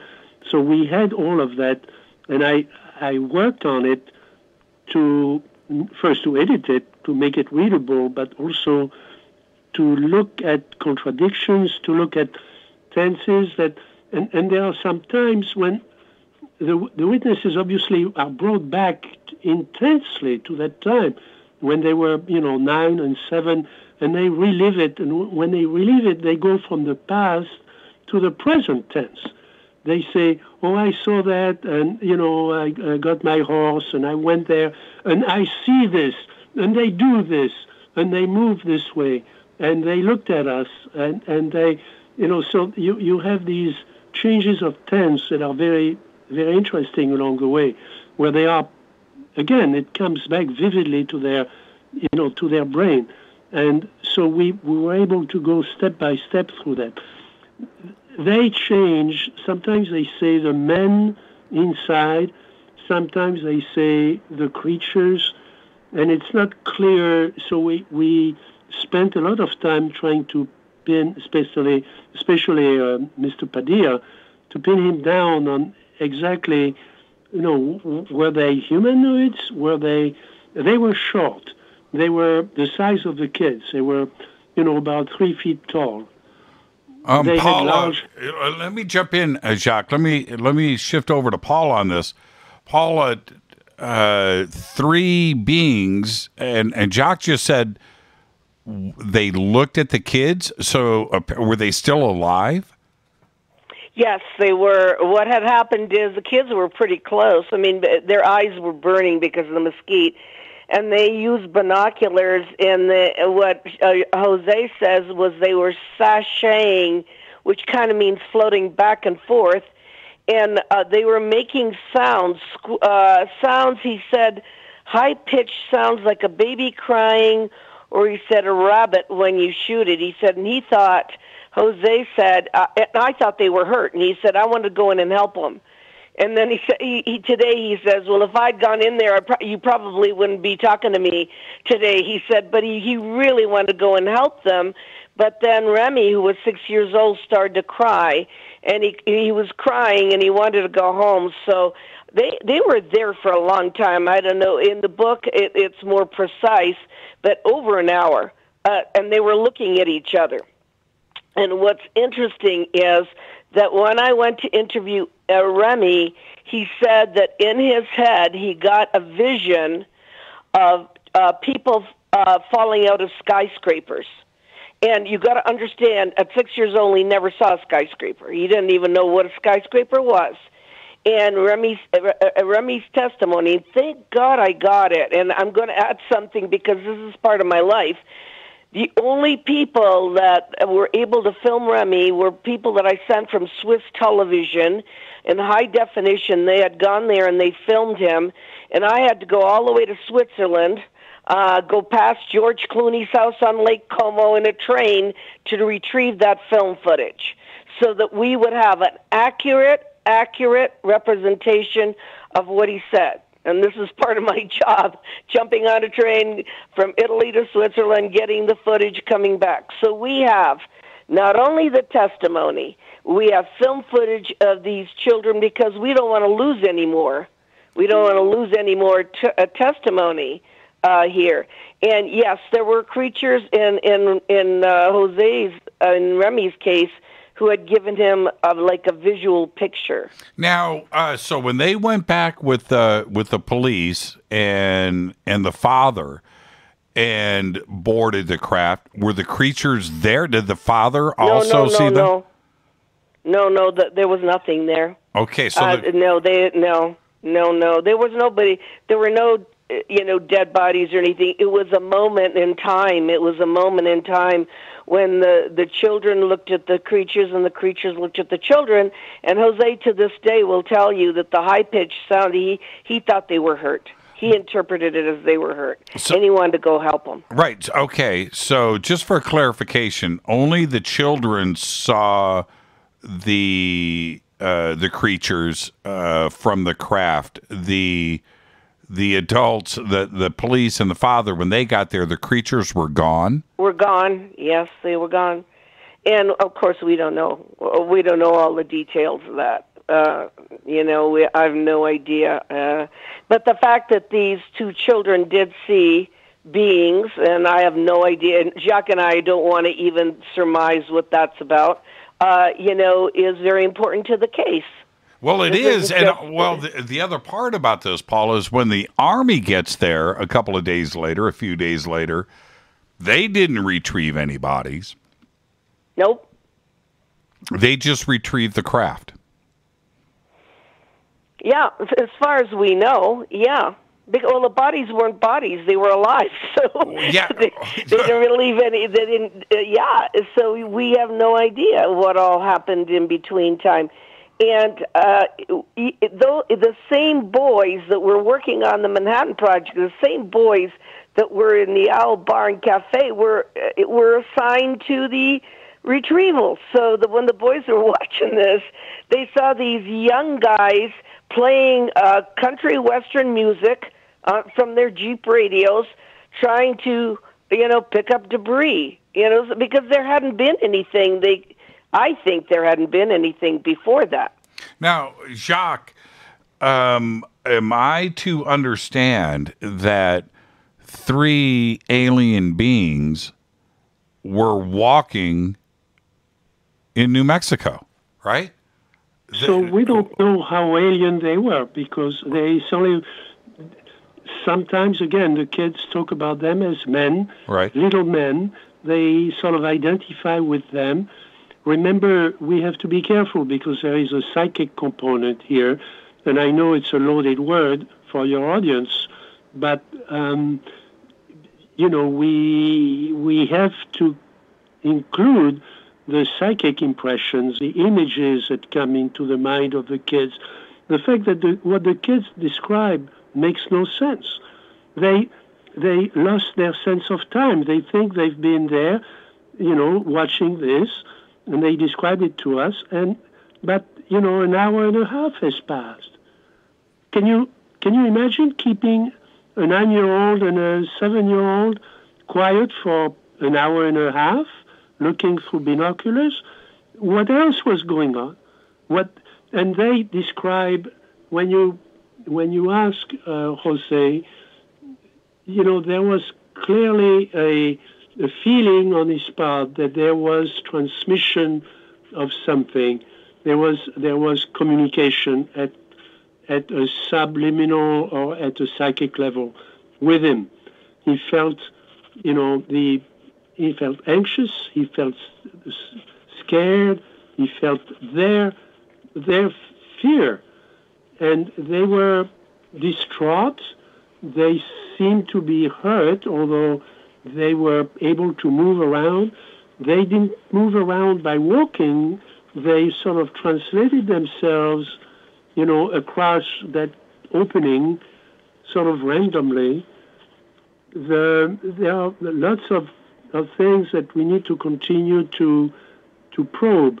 I know that in ufology it's very fashionable to just hypnotize people randomly, and you get something and you go write another book about that. we didn't want to do that. I have personally strong, impressions that a lot of that so-called retrieval of information under hypnosis is pure garbage, unless it's done under very special regulated conditions.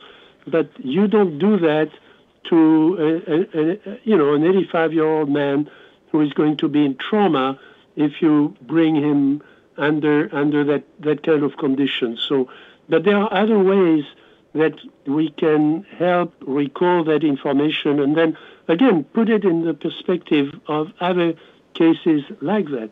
In many ways, it reinforces what we've learned later from Roswell and from other cases where creatures have been seen. And the book goes into that, but let's stick with the case itself. We have another. So Sabrina, we need to get to talk about Sabrina. Yes. It's so rich, and Paola should talk about that. But we have another way of cross-indexing all of that over what the kids are testifying, because there was a pilot who was asked on his way in to White Sands, who was going for a landing, a very experienced war pilot. Again, in those days, this was the Army Air Force. There was no U.S. Air Force yet, okay? Mm-hmm. So he was attached to the Army. He was an Army pilot. He was told to look at this tower because they had lost a communication tower. And so he investigated the tower, and then he saw the object that had crash-landed, should we say, and he saw the two little kids, and he reported that to the Army Air Force. And then he went in for a landing. He may have taken over the site the next day because before they could assign someone, so there was a change of officers who were asked to take over the site. And until the Army guys could take over, they apparently asked this senior, pilot from the Army Air Force to go there. He may have retrieved the creatures, or they may have found some way to escape the site. Anyway, by the time the kids came back, the day after that, after there was one day when they were not there, the following day when they could go back to the site, the creatures were not there. Now, this information about the pilot, what he saw, and so forth, is this from a paper trail? Where does this come from? It comes from the testimony of the pilot's son. Mm-hmm. And there is also a report. There is also a paper trail. That's one of the things that when especially when we have a case like this that is fresh and new, we need all of the elements, right? Do we have witnesses? Do we have debris? Do we have a paper trail? What kind of paper trail are we in possession of? Is there a lot of it out there? Well, let me answer. Okay. I can answer a little bit of this. Sure. Because when I went up to Gig Harbor, Washington, Remy Baca talked to me about the fact that he worked for the governor of Washington at that time, helped get her elected. Her name was Dixie Lee. And Dixie Lee was part of the, she was involved with the Atomic Energy Commission. And she had told Remy, she was grateful that he helped elect her, that case was in the Atomic Energy Commission files.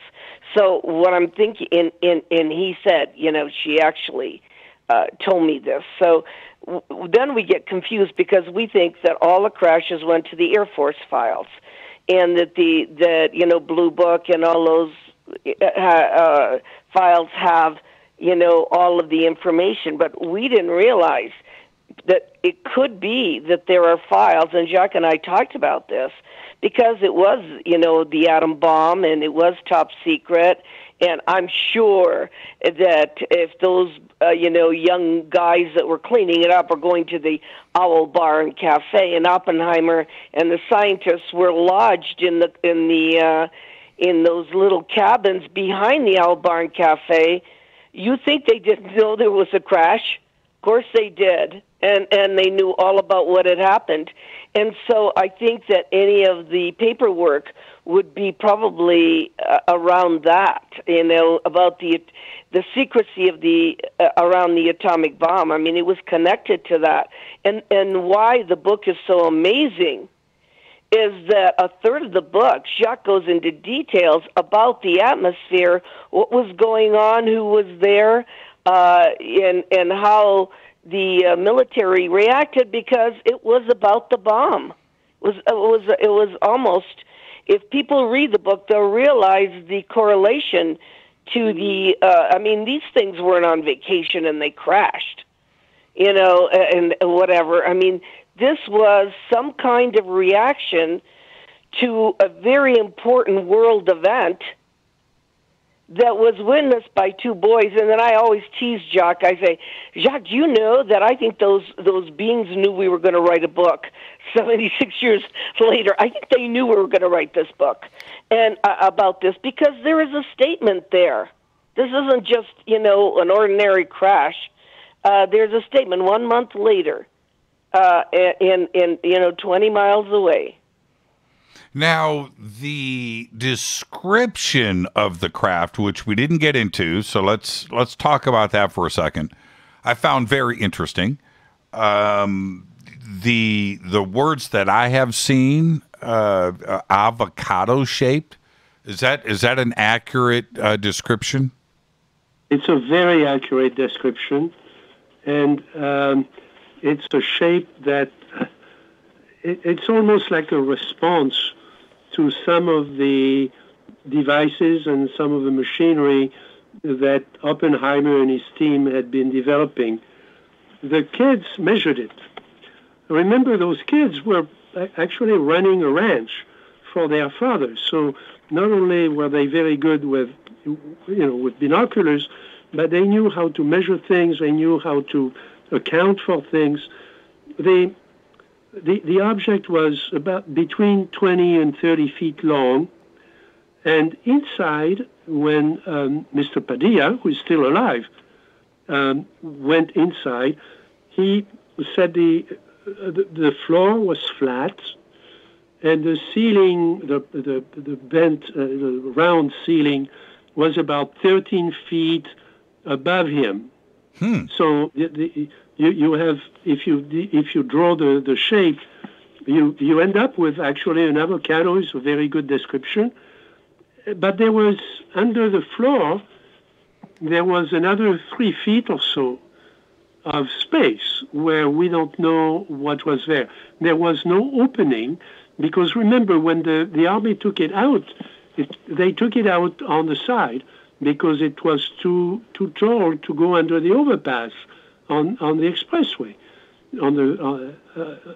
So they had a look at the underside of the object. There was no opening there.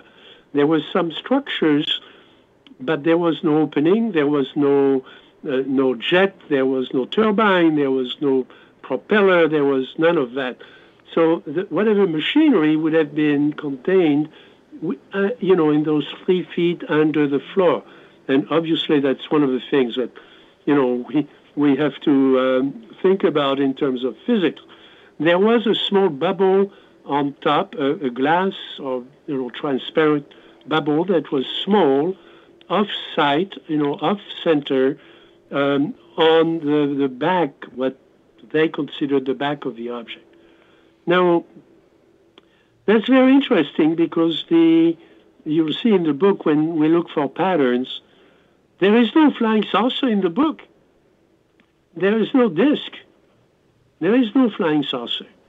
It's all, we put it in the context of other cases that are well researched, well documented, where we give all the references. There are 55 references at the end of the book. And they have to do with overhead objects where the propulsion system is certainly not anything we can do. Right. Certainly anything we can reconcile with, certainly obvious physics. And the creatures are also similar to what they describe. Large head. The head is larger than the shoulders, but they breathe our air. There is no space suit. They have a tight-fitting suit over their body. The arms are long. There are 4 fingers, and there are some discrepancies between the descriptions. Of course, that's what you expect.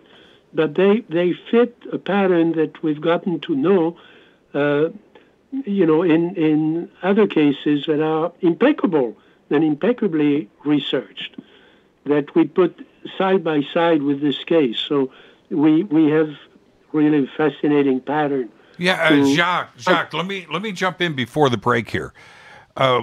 You have investigated a lot of cases. Paula, so have you. So have I. Does this description of this craft fit anything that you know of? Does it remind you of another case? Well, not only that, but we know exactly what cases they are. Remember, I'm the database guy here, and the patterns are obvious with a case in France that I know very well, that I've researched, called Vallee, and a case you may have heard of, 8 miles straight north of there, called Socorro. Of course. I knew that's where you were going. What about, okay, let's talk. I've got 1 minute. That haven't been published before. I've got 1 minute, Jacques, before the break. What was the color of this craft?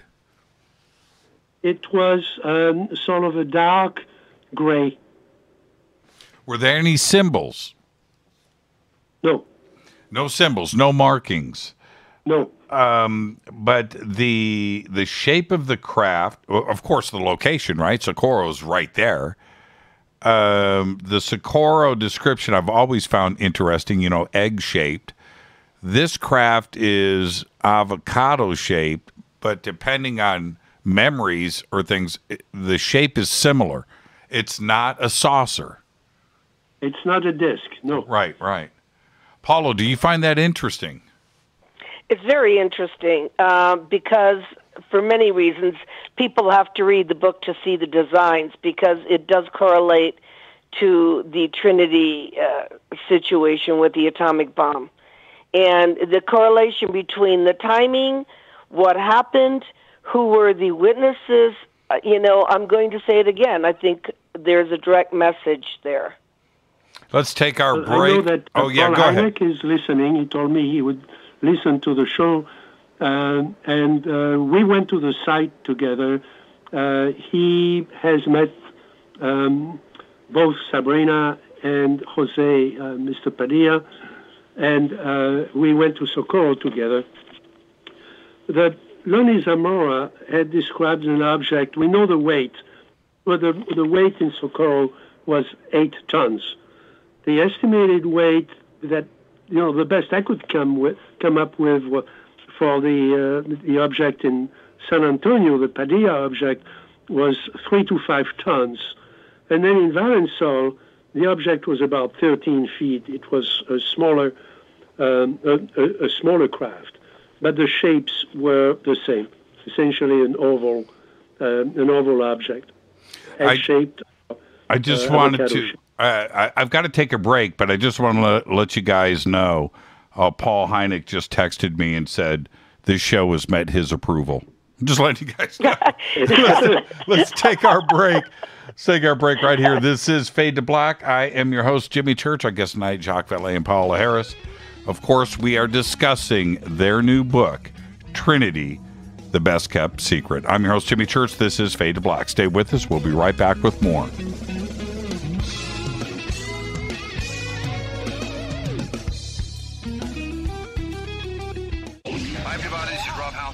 On JimmyChurchRadio.com. This is KGRA Digital Broadcasting Station. Salt Lake City, Utah. Van Buren, Arkansas. Why is it we're not very good with our health regimen until it's too late? We don't put oil in the car until the engine blows up. When the body's out of balance, your health is not so good. Give your body some love. Log on to getthetea.com. That's getthetea.com. Try our Life Change Tea, which cleanses you from harmful intruders. A clean colon is one of the ways to bring the body in balance. We also carry organic supplements to help you get where you need to go. So do your body a favor. Log on to getthetea.com. That's getthetea.com. You can even visit our sales page to save some dough. Does anybody call money dough anymore? Anyway, if you're looking for short, helpful health tips, go to YouTube and punch in Health Matters Now. That's Health Matters Now. So, log on to getthetea.com, shop, get balanced, then learn some cool tips at Health Matters Now. You'll be glad you did. That's getthetea.com. Your contact for current news and trending topics. KGRAradio.com. This is Jimmy Church of Fade to Black, and I only drink Fade to Black blend coffee from Rivermoon. Just click on the Rivermoon Coffee banner at jimmychurchradio.com. Promo code F2B This is the only way forward. This is Fade to Black. Make contact. KGRAradio.com.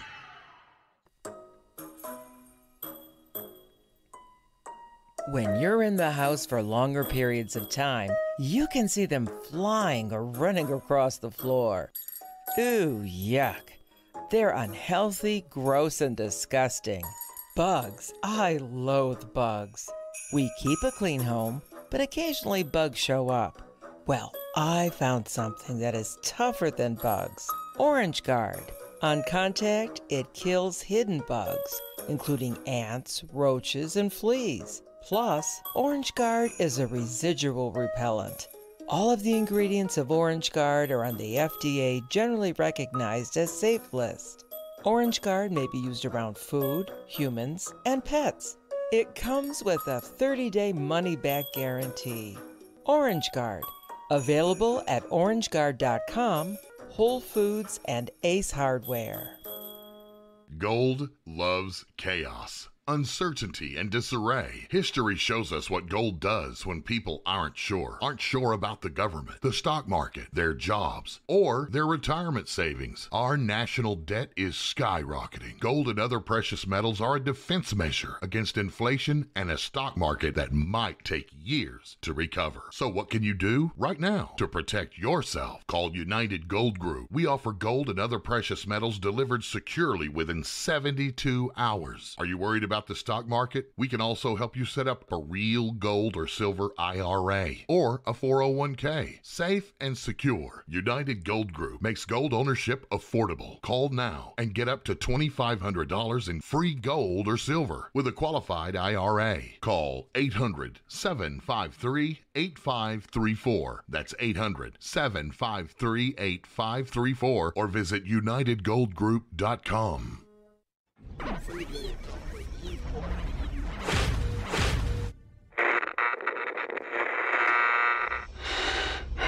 You want to know a secret? I love ponies. I really love ponies. I'm serious. I couldn't stay sane without ponies to brush. Why fade to black? Because you never got that pony, damn it.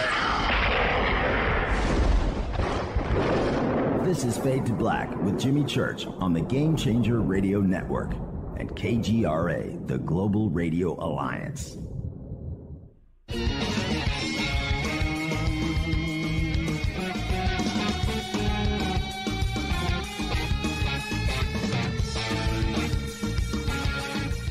Welcome back, Fade to Black. I am your host, Jimmy Church. What a great night tonight. I like it when I'm able to say exclusively on Fade to Black. Jacques Vallée and Paola talking about their new book, Trinity, The Best Kept Secret. And what is so great to the both of you is I am learning right along with the audience tonight, and I want to thank both of you for taking the time and getting this done. This is so important. Now, really quick, Jacques, I remember last week you texted me. You said, "Jim, it's not quite ready. I'm a perfectionist. I need to make sure that everything is done." Are we looking at June 1st? Yes, definitely. Okay, June 1st. Paula, where it is ready, but again, I want to check every reference. There are many moving parts in this book. No pun intended. There are many moving parts in a UFO, but we wanted the book to have an index of names, an index of places, and to have all the references and the figures checked and cross-checked, so that people could use it as a basis for research. Because again, we're just at the beginning. So this is a research report, and it's organized as a research report. Paula, where will the book be available? It's available on Amazon under its name, and it's in hardback, and in Kindle version, in ebook, and in paperback.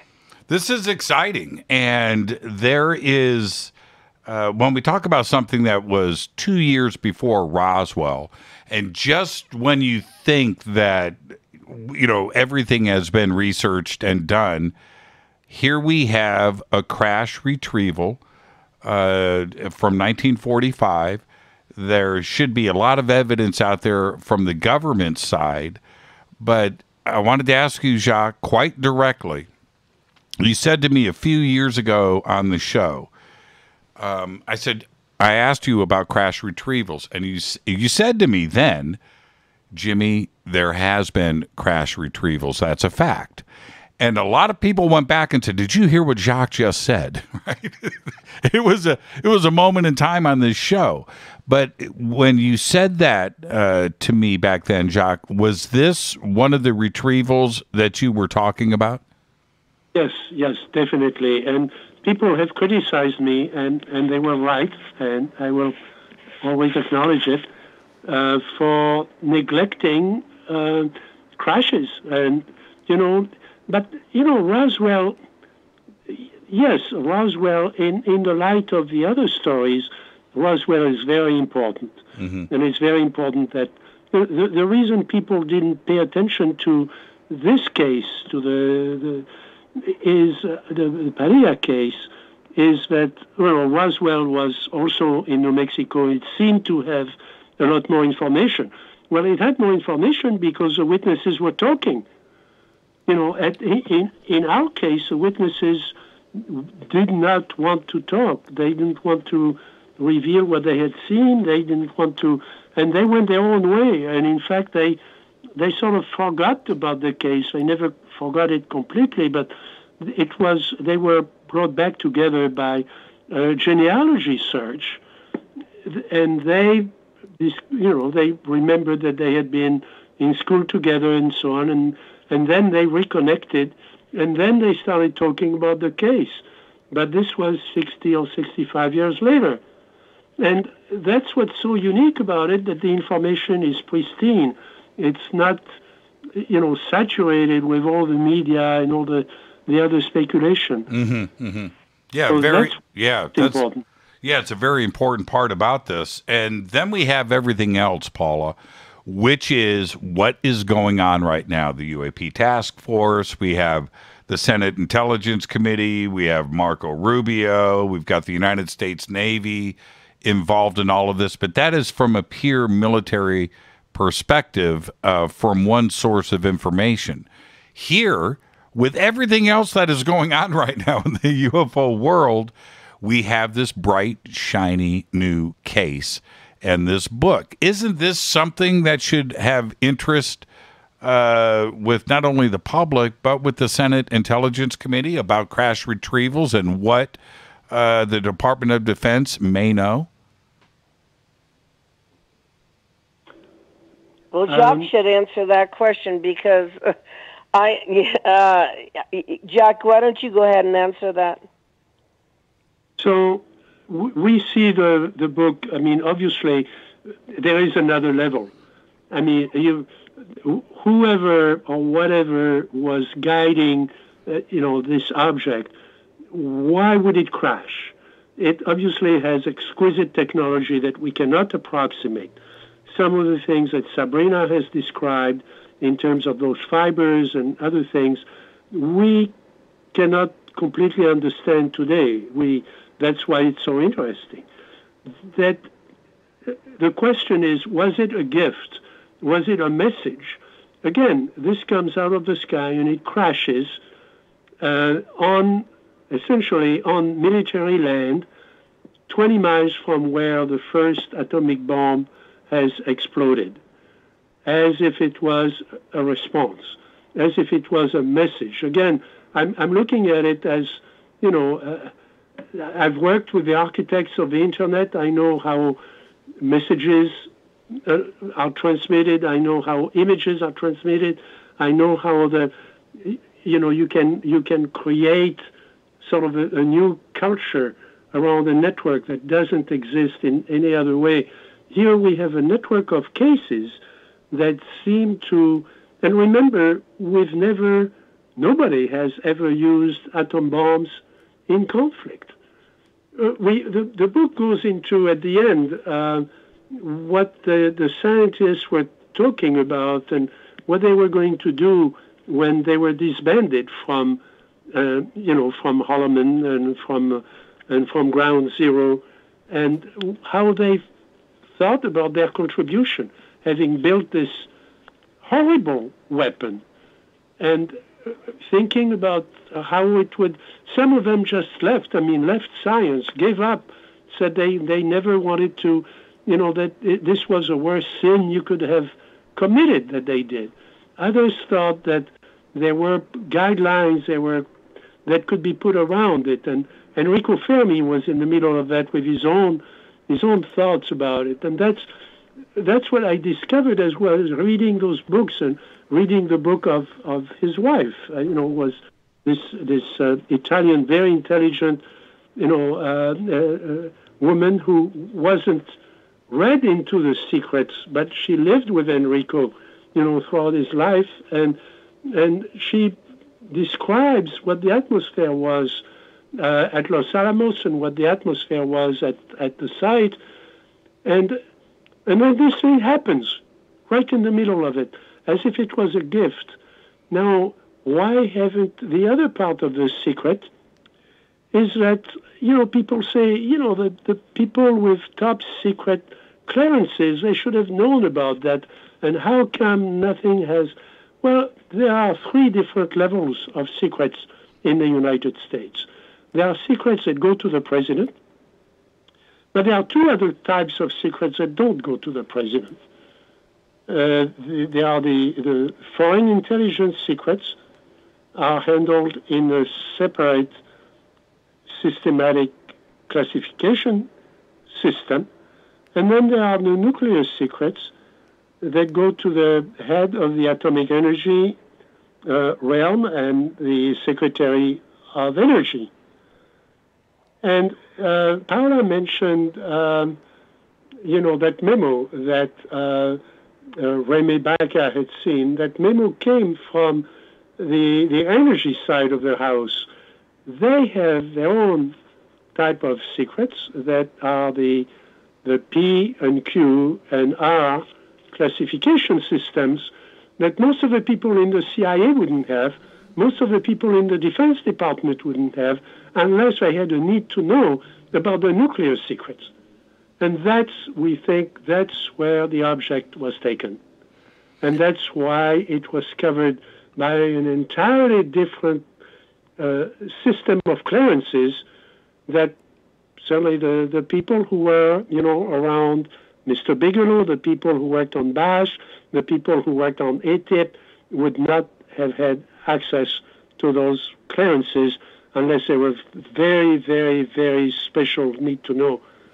And in that area, nobody has.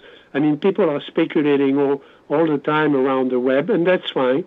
And, we've obviously seen a lot of very interesting speculation by people who don't even know what our book is about, except that, of course, they know everything already because they've read a couple of other books, and we respect that kind of inquiry, but we think they should read the book first because, again, we're at the beginning of something here, and maybe the Senate is at the beginning of something too. Now, I want to go back if we can. We've only got a few minutes left. We've got about 15 minutes left. Did the kids? I need clarification. This is me asking kind of a dumb question. Did the kids see the craft land? They were on their horses. They were at a different part of the land. There had been a thunderstorm, as always in New Mexico in the summer, right. Big thunderstorm, and they had taken shelter. They were, again, watching the cattle in the distance, and then the storm abated. In the middle of that, this thing came over their head, hit the tower. They heard that. They saw the thing. Then it crashed. It actually landed, crash landed. It burrowed that highway into the landscape at high speed, setting the creosote and the cactus and the trees that were there on fire. For a short time, there was a lot of smoke. And in some of the books, I think it's described as the thing being on fire. The thing was not on fire. There is no sign of fire on the shell of the object as they describe it. It was intact, except for that one panel that had blown out when it hit the tower.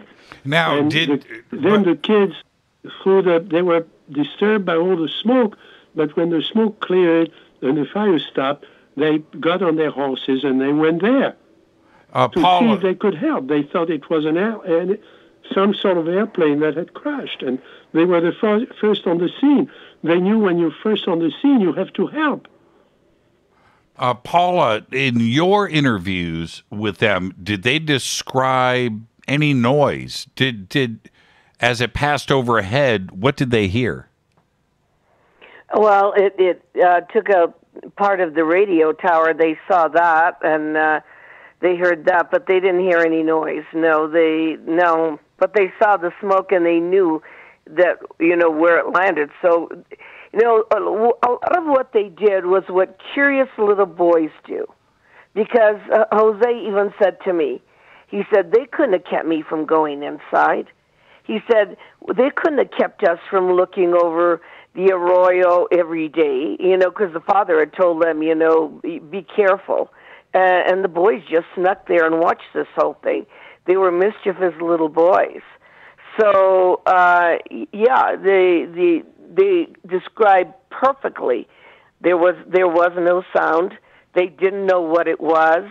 They watched the whole retrieval. In the book, there's minute by minute, what they were doing, and it's one of the best stories ever, Jimmy, because Jose has a photographic memory. Actually, so does Sabrina, and Remy's story, collaborates all of them. Now, what about windows? Was there a windshield? Were there windows? No, there were no windows. No windshield, no way to... There was only that little bubble at the end, which was too small for somebody to stand inside, but it was a couple of feet in diameter. Very interesting. Yeah, very interesting. Yeah, very interesting description of the craft, to have something aft, right? Not forward, but to the rear of the craft. Just the dome, that dome shape. Mm-hmm. Now, what did they say about the interior, the controls? Well, there were no controls that they saw except for the bracket that we have. The walls were smooth. There didn't seem to have been anything attached to it that the army would have removed. And that is, it's a great question, because you expect that there would be some sort of instrumentation, some sort of furniture, there would be special seats for a pilot, there was none of that. So obviously the thing controlled its environment, or was controlled from elsewhere, intact. What do you mean there were no seats? There were no seats. It was empty. Now, we don't know what the Army could have removed the first day when they were there, but there were Mr. Padilla doesn't describe any attachments, any holes in the walls. We went over that again and again and again, and Paola was a little bit mad at me because I was going over and over the technical stuff. But the walls were smooth. They were in panels that were a dark gray, and the floor was flat. And again, there was something under the floor, and we have no idea what it was. But there was no attachments. There were no pipes. There were no antennas. There were no visible things as if you had taken apart. If the Army had taken apart a lot of equipment, because when the father, Faustino Padilla, went inside, he didn't describe any complex instrumentation either. And the kids could see the father, going inside through that opening. Mm-hmm. So we have a very good description. You asked about the Navy study and so on. We are not publishing this as whistleblowers. That's not the intention of the witnesses either. We think we can make a contribution. That's all you do in science. You don't solve big problems unless you're Einstein. You try to make the best contribution you can. And the reason we didn't go to a regular publisher is that the regular publishers we talked to couldn't bring out this book, and they wanted to rework it and redo the organization. It would come out next year. Well, there is something very important happening in the next few weeks in Washington, and we wanted to make our contribution to the debate and to bring the facts as they are. The bracket itself is donated to a university, so it will be available to qualified scientists. We don't want to keep it or dig a hole and hide it for our own use. It will be available to other researchers. That's the way things work in science. We realize there's a lot of technology that's beyond what we have been able to look at. There are a lot of other questions that our colleagues will be asking, in the fullness of time, and that's what we want to offer. Now, there's something that stands out for me here, and I want you both to answer this question before we say goodnight. We've only got a few minutes left, and that is this: without any controls, without anything on the inside, with that part of the high strangeness, no windows, a definite physical heavy craft without any wings, without any jet, sounds to me like it wasn't ours. That's the way this feels to me. Jacques, does this feel like it's ours? It wasn't. No, it wasn't ours. And the extraordinary precautions that the Army took to remove it and everything else, that indicates it was treated as something extraordinary. Paula, was it ours? I can't answer that question except it doesn't seem to be ours, and there's so many mysteries around this that the story is not over. So let's not make the jump. And here Paola may have her own opinions or speculations, but let's not make the jump that it was extraterrestrial. Right. Because again, we've made that mistake for 80 years. If it's real, it's not ours. It has to come from the stars. Well, if you listen to physicists today, they'll tell you it could come from all kinds of other places. There are a lot of questions today about what is space, what is time, can we travel in time? We know of physical objects and physical models that can be, translate objects through space-time. Mm-hmm. It's all new physics.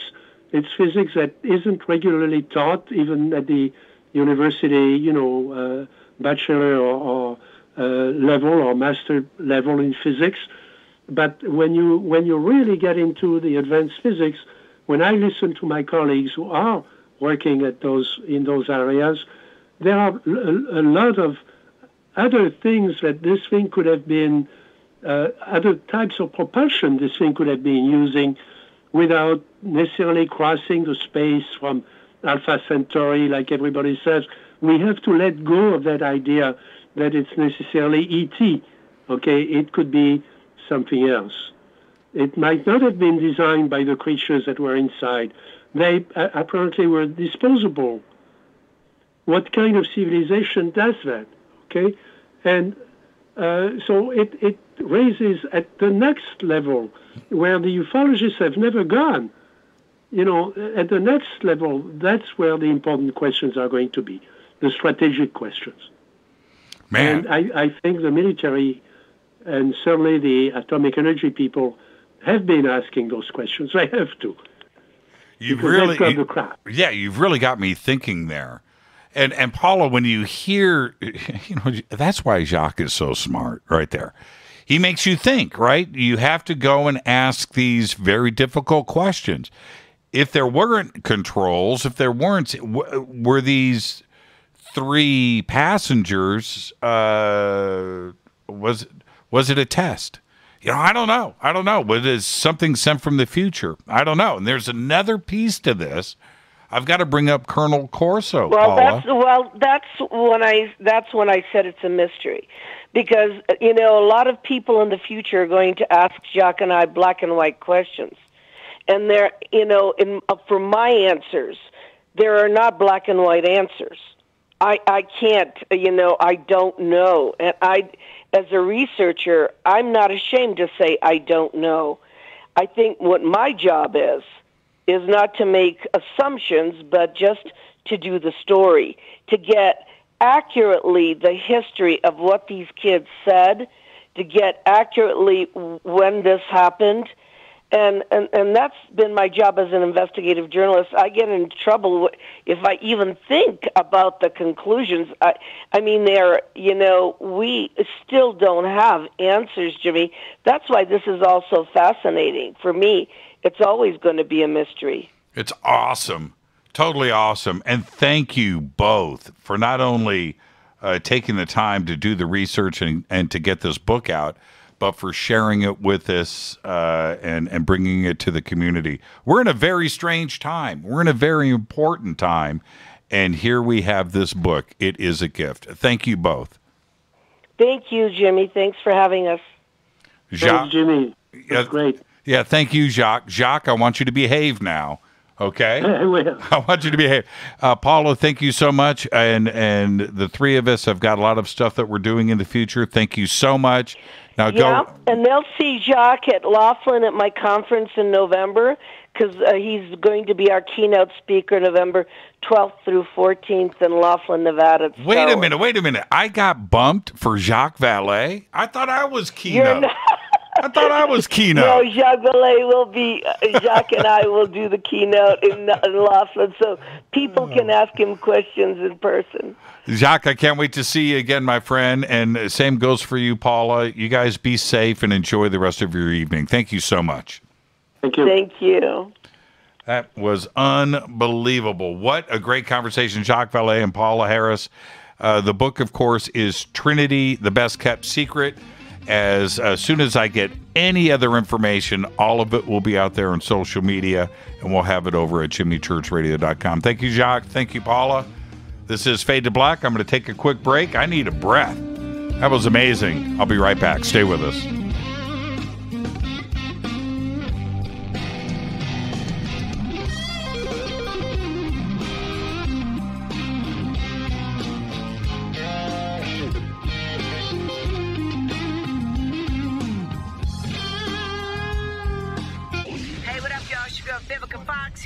You are listening to my boy, Jimmy Church, on jimmychurchradio.com.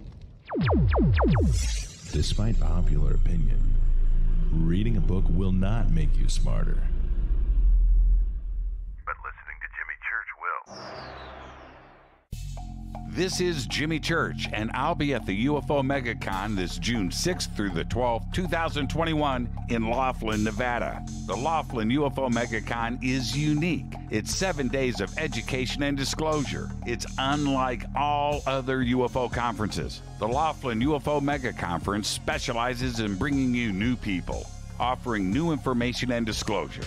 All of this is offered at prices so low you can actually afford to be there. For instance, 7-night hotel packages, 1 or 2 people, start at just $320 inclusive. Education and disclosure is why the Laughlin UFO Mega Conference exists. Join us for all 7 days, or a half a week, or just a day or two, but join us. Go to LaughlinUFOMegaConference.com. Register now. The only thing keeping you from being with all of us is you. Just go to LaughlinUFOMegaConference.com.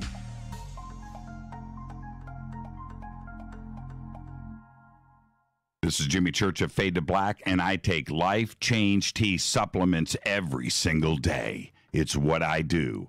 Click on their banner at jimmychurchradio.com. When you take the beans from Central America with dashes of Indonesian and African mixed in and then roast it to the dark side of Fade to Black, you create the ultimate brew of fringe.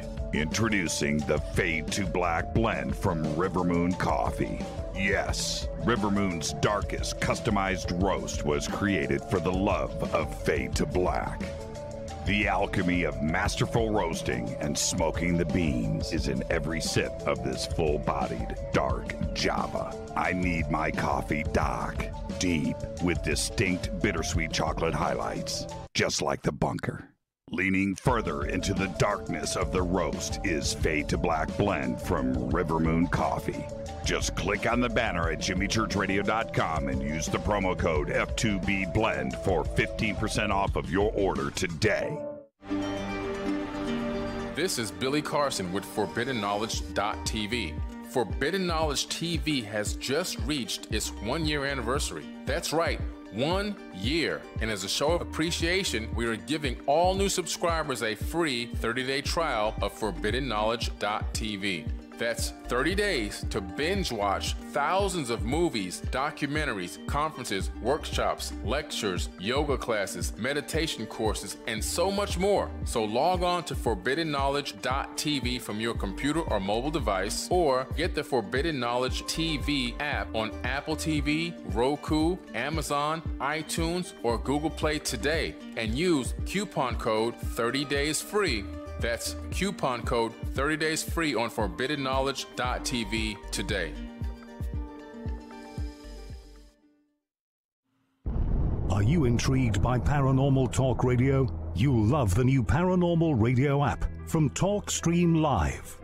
You'll find a great selection of talk shows covering UFOs, ghosts, strange phenomena, and much more. Download the Paranormal Radio app now and start listening to the very best in paranormal talk entertainment, including the network you're listening to right now, the Paranormal Radio app, free in Google Play and the iOS App Store. Erica, Brittany, Gabby, and you're listening to JimmyChurchRadio.com. It's not a lifestyle we chose. We were born this way. KGRARadio.com.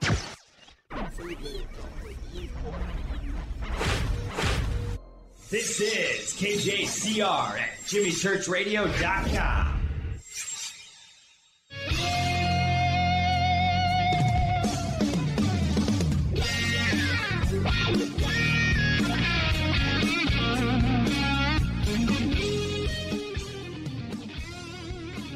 Welcome back, Fade to Black. I am your host, Jimmy Church.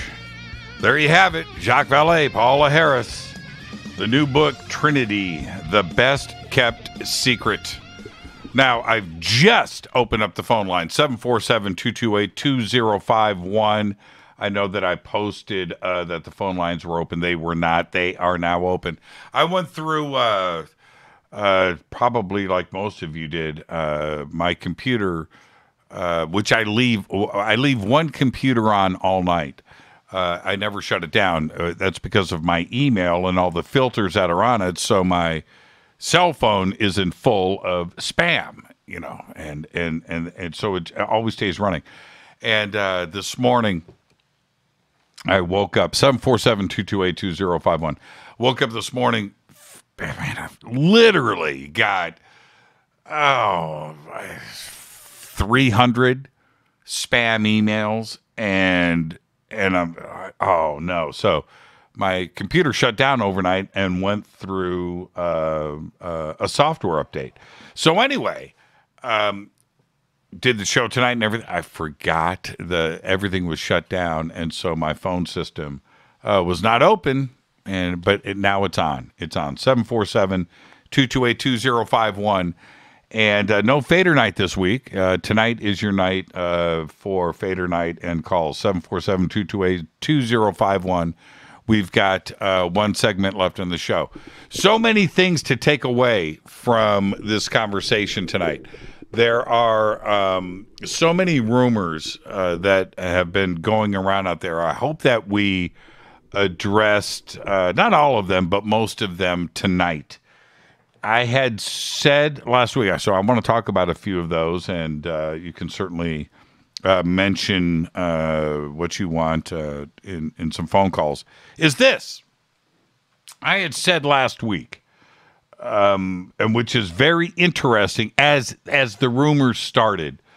How do I say this? I had mentioned last week that here we have, this is the beginning of an important case. This is the beginning. If we go back and look at the way Roswell, if you go back to Stanton Friedman, Jesse Marcel, and the way the witnesses started to come forward and everything, that was fresh, it was new, and everybody had questions, and this thing was potentially not only a big case, but a cover-up. So what do you do? Now, you've got to plod through the muck to get all of this stuff out there. What do you do? How do you handle that with a case that big? The parallels between Roswell and this, Jacques said, it's a bit different because there was a lot of witnesses, and the witnesses, yes, there is that part of it, and certainly Jacques is right to express that. But there's the other part, because I remember going into Roswell, the case, as the book started to come out and the witnesses and the things. It took a while, and all of us were innocent, right? We're trying to figure this out. We're all asking questions and things. I have the same feeling right now with this case, right? There is Jose Padilla, and this case has been referenced out there. It has. But so was Roswell. Roswell was on the front page of the Roswell Daily Record. There was a release from Roswell Army Airfield, Hout, and the way that all of that was dealt. It wasn't like Roswell wasn't covered. It was covered and then covered up. We have nearly the same kind of parallel here with this. Now we've got to go in and unravel this. We have some information. We have somewhat of a paper trail. We've got some evidence. We've got witnesses that are still alive. And we are able to now go through this and this investigation together at a very important time in all of ufology. Think of everything that is breaking right now. Last month, there was no mention of Trinity, Jacques, and Paola. Last month, 2 months ago, 3 months ago, the last 2 or 3 years, no. And now, right now, with everything else that is going on, this pile of stuff, we have this gift. Thank you, Jacques. Thank you, Paola. Absolutely incredible. 747-228-2051. Let's go to the phones. Hi, you're live on Fade to Black. Who's calling? Hey, Jimmy. It's Carrie in Palm Springs. How you doing? Well, I didn't know this was you, Carrie, but I'm not surprised that this is you, Carrie. Why is that? Because this was an incredible night on the show, and I know that you were listening. Yes. Yes, I've been listening all week. Yeah, it's been a fun week. It's been a fun week for sure. Amazing week. In fact, I think I tweeted out, tonight was like the cherry on the top of the whole week. We had the whole Sunday with the chocolate fudge and the whipped cream and the sprinkled nuts, and tonight was the cherry. Yeah, no doubt about it. No doubt about it. Okay, let me ask you, what's going through your mind right now? Wow. Well, I'm thinking Trinity reminds me so much of the Socorro, New Mexico incident with the shape of the craft. It seems a similar shape that the police officer was able to describe in Socorro. Both New Mexico, time span apart, but that's what I'm thinking. And then my second question is, which kind of Nancy seemed to touch on last night, is when you get inside these crafts, I don't know, maybe they have to be operational or hovering and not crashed, but it seems as though even though the structure of the craft may be one size, one dimension, individuals that have been abducted that go inside the craft speak of the craft being much larger inside than you would suspect from what you see outside structurally. So my question is, could they see any component of that? It's fascinating because the kids reported that the walls were smooth and there was no instrumentation. So, it's just fascinating to me, and all the fiber optic, pieces they picked up. Where is that kind of, can we see a glint of that technology where somehow there's some sort of this expanded space inside the craft? I didn't get an advanced copy of the book. Normally I do.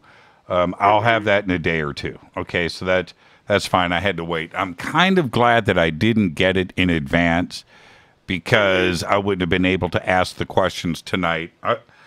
I love it when it's just fresh, right? Where I'm just able to sit down and go, what? Right? And I'm able to do that with all of you. But I'm having a hard time understanding the description of the shape of the craft, right? Which is an avocado. So I'm picturing the craft flying. I'm gonna draw an avocado here and hold it up to the camera. I'm kind of picturing something like this, right? Flying in that direction, and that this would be the rear of the craft, and then they described a little dome on the back of the craft. So I'm kind of picturing this, but then, but this is what Jacques said tonight. He said this a few times. He said that they had to load it up on the truck sideways to go under the underpass. Well, wait a minute, the overpass. I thought that this was, it sounds like this is sideways. Was the craft flying this way or this way? Right? Well, think about, yes, and the shape keeps coming up. Think of Von Daniken's quintessential ancient alien lithograph, or from Poland or Czechoslovakia or Yugoslavia. Exactly. With the dude. If you think about it, that's kind of an avocado shape, sort of, if you think about it. Okay, I'll give you that. Yeah. So I'm just trying to. So what are they? Right. When he says sideways to get underneath the overpass, then what are we actually talking about here? So I've got to wait for the book so I can understand a bit more, because it sounds like when they said, again, I want everybody to try to follow my mind here. They said that the ceiling was 13 feet high, right, above their heads. So maybe the craft was flying this way, and it wasn't necessarily flying this way, where this would be the floor, and then this is 13 feet, you know, in that direction. Or are we talking kind of like about a hot air balloon? Yeah. Right. Or was the other spot up on top? You know, the smaller side of the avocado. I don't know. Or was it sideways, like the ancient alien Poland picture? Yes, that's what I'm talking about. Right, with the small part in front. So yeah, I'm wrestling with this because he clearly said, Jacques said that they had to put it on its side to go underneath the overpass. And just like Roswell, I remember different radio hosts and different people and things that were asking questions back then. That's where I'm at right now. I feel like I'm asking these questions that maybe later are going to be very fundamental. It's going to be all easy. We're all going to understand. But right now, this is a pretty good historical record. People will go back and go, man, back really is. Yeah, back in May. And I'm trying to draw from like different cases any pattern recognition that we can kind of draw parallel lines. It's like when you're looking for you're looking for clues to kind of fill in the pieces to see, were these entities, have they been coming here for thousands of years, this avocado type craft, and then flying saucers, that might be a different entity from a different star system, and trying to link all of those. And it seems as though the Socorro case, didn't he see little beings as well, and they were quite small? Yeah, but they had overalls. They were small. And now, I'm glad you brought that up.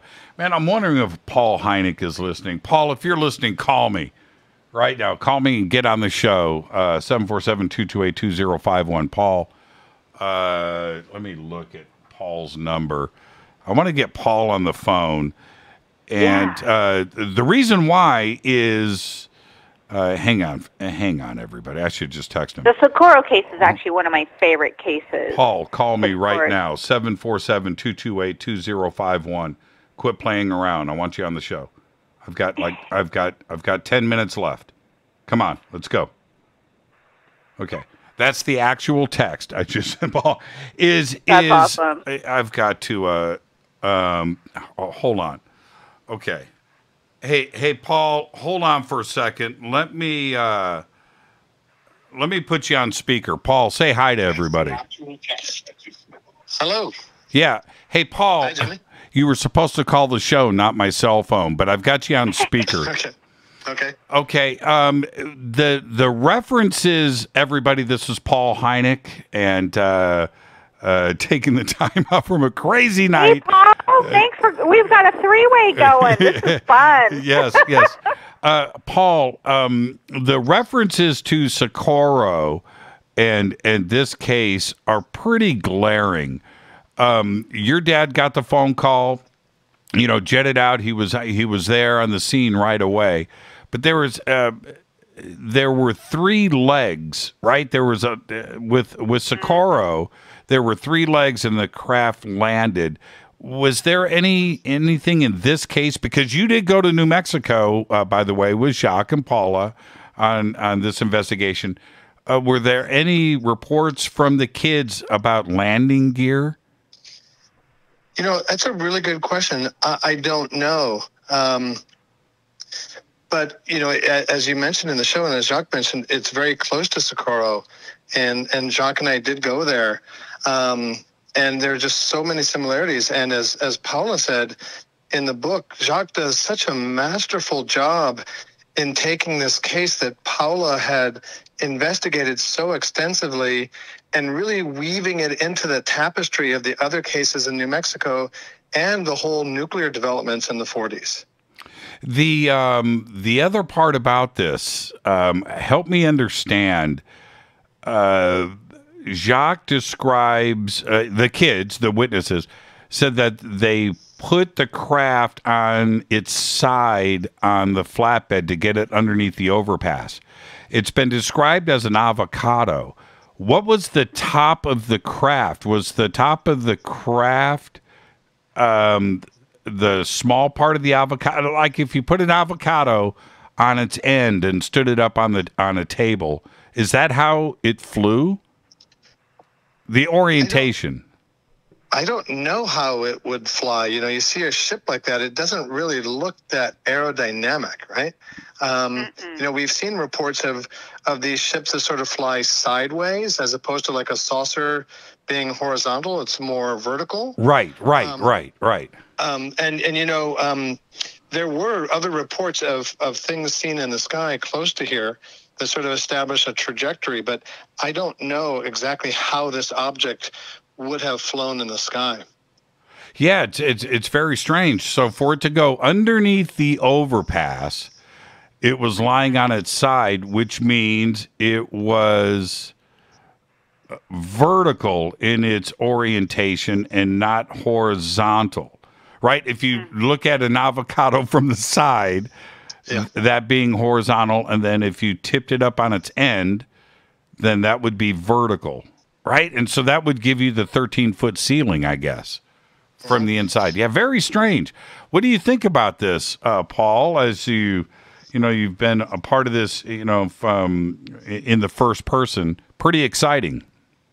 Yeah, I'm just so, you know, appreciative to Paola and Jacques for letting me be part of it. And, you know, to go there and spend time, you know, Paola spent years getting to know Jose and Sabrina and also Remy before he passed. And I got to meet them also, and we spent days with them. And to be with them and to go to the various places and see different angles of the site and the actual site itself, and just talk and there was such a relaxed way because they've become friends of ours. And to talk with them at length about what they saw, and, you know, as Jacques mentioned, the sort of emotional aftermath of having to deal with something like this your whole life. It's really a fascinating experience to go there and to be there with Paola and Jacques, who really know what they're doing. You know, I'm going to throw you under the bus, Paul. Yeah. Right now, I'm going to do it on the air. I remember you telling me a few times over the last few years, I'm hanging out with Jacques and Paula this weekend. I've got to go hang out with Jacques and Paula. I got to go. Now I know why. Now I know why. And man, you keep a secret, man. You're a fun guy, but you can keep a secret. Yeah, but, you know, I don't know if there's two people in the world that I enjoy spending time with more than Jacques and Paola. You know, they're such a part of my family's life and of my life now. Well, and plus you get to go on archaeological digs. Oh, yeah. Yeah. And, you know, they're both so rightly well known in the UFO field, and so also such international connections. You know, obviously Jacques is French, and Paola has done so much field research around the world, in South America and Europe and all over the place. That's right.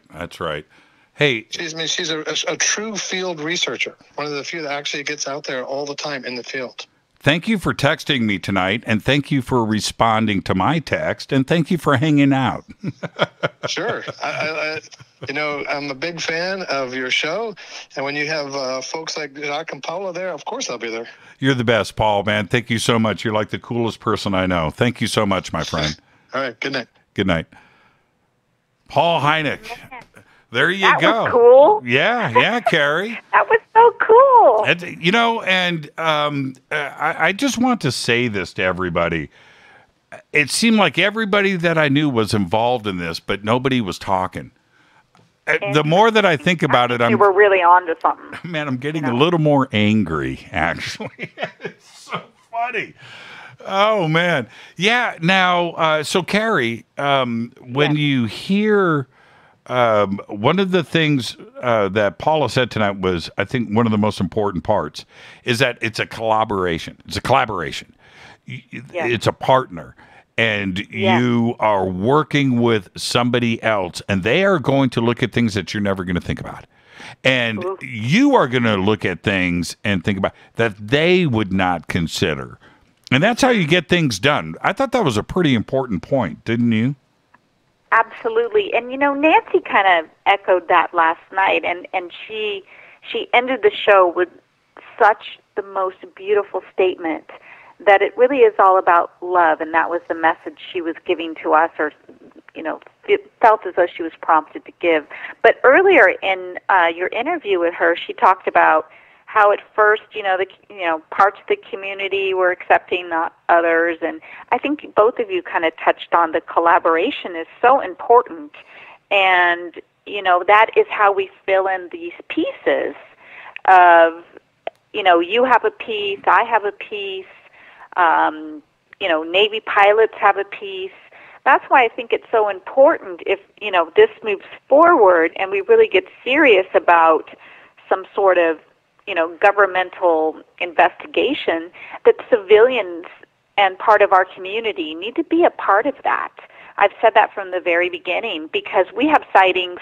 My sighting was when I was 9 years old. Nancy's was, when she was 12. And, the children of Trinity, these are very reliable witnesses. And their sightings changed the trajectory of their life. And so here we are. It's great that we have this kind of myopic one view from the military's point of view, but what about civilians that have seen amazing sightings, craft experiences in their own backyard, front yard? What about the Phoenix Lights sightings? What about those individuals? I really feel, hopefully that somehow we can merge all of our knowledge, in some sort of collected database, and we can start doing things like we just did tonight. You getting, Paul Hynek to call you on the show, which is amazing. Vallee and Paola Harris, all of us kind of picking up these pieces and going, what about that case and this case, and drawing comparisons and contrasting, and that's how we get to the heart of it. And that's how we really uncover and create our own disclosure. And, one of the best parts with all of this, Carrie, is I expect Paula, with her connections and people that reach out to her, she's been doing this for a long time, that have information, and Paula's going to talk about that. And she's had her own experiences, too. And we expect that. But the other part for the UFO community with this book is everybody knows that if Jacques is investigating this, and that's the part where the UFO community goes, okay, hold on a minute. We have Jacques here to handle that side of this investigation. And if he's getting together with Paula, we need to step up and pay attention here. And so does the rest of the world. And that is what's great about the yin and yang of a collaboration. And for everybody else, they know. Jacques got his supporters. He's written a lot of very important books. And then they see Paula coming in. They go, wait a minute. We need to pay attention here. We're from the science side, but it's Paola Harris. She's got this case. And it's so refreshing to see this come together, come out, and make the waves that it deserves. It's a gift, man. I keep saying it. It's a gift. Carrie, you are a gift. Thank you so much, and behave out there. You're a gift, Jimmy, and this show has been a gift, and all of your guests have been a gift, and all the Fader-Knots are a gift. So thank you for an incredible week, Jimmy. Thank you so much. Just wait for next week. I'll talk to you. Thank you, Carrie. All right. Have a good night. It's time to fade to black. It's time to fade to black. That's Carrie from Palm Springs. Thank you so much. And with that, I got to get out of here. That's it. What an incredible show. Of course, I've got to say thank you to Paola Harris and Jacques Vallée. That was incredible. And of course, Paul Hynek reaching out. That was incredible. Thank you, Carrie. That was another awesome phone call. Fade to Black's executive producer is Rita Camurian. Show is produced by Hilton J. Palm, Renee Dennis, and Kevin. Announcers are Steve Harder, Gene Vitoa, Mark D. Kovar. Webmaster is Drew the Geek. Music, Doug Aldrich. Intro, Spaceboy, spaceboymusic.com. Fade to Black is produced by KJCR for the Game Changer Network, and syndication is KGRA, The Planet. This broadcast owned and copyrighted 2021 by Fade to Black and the Game Changer Network, Inc.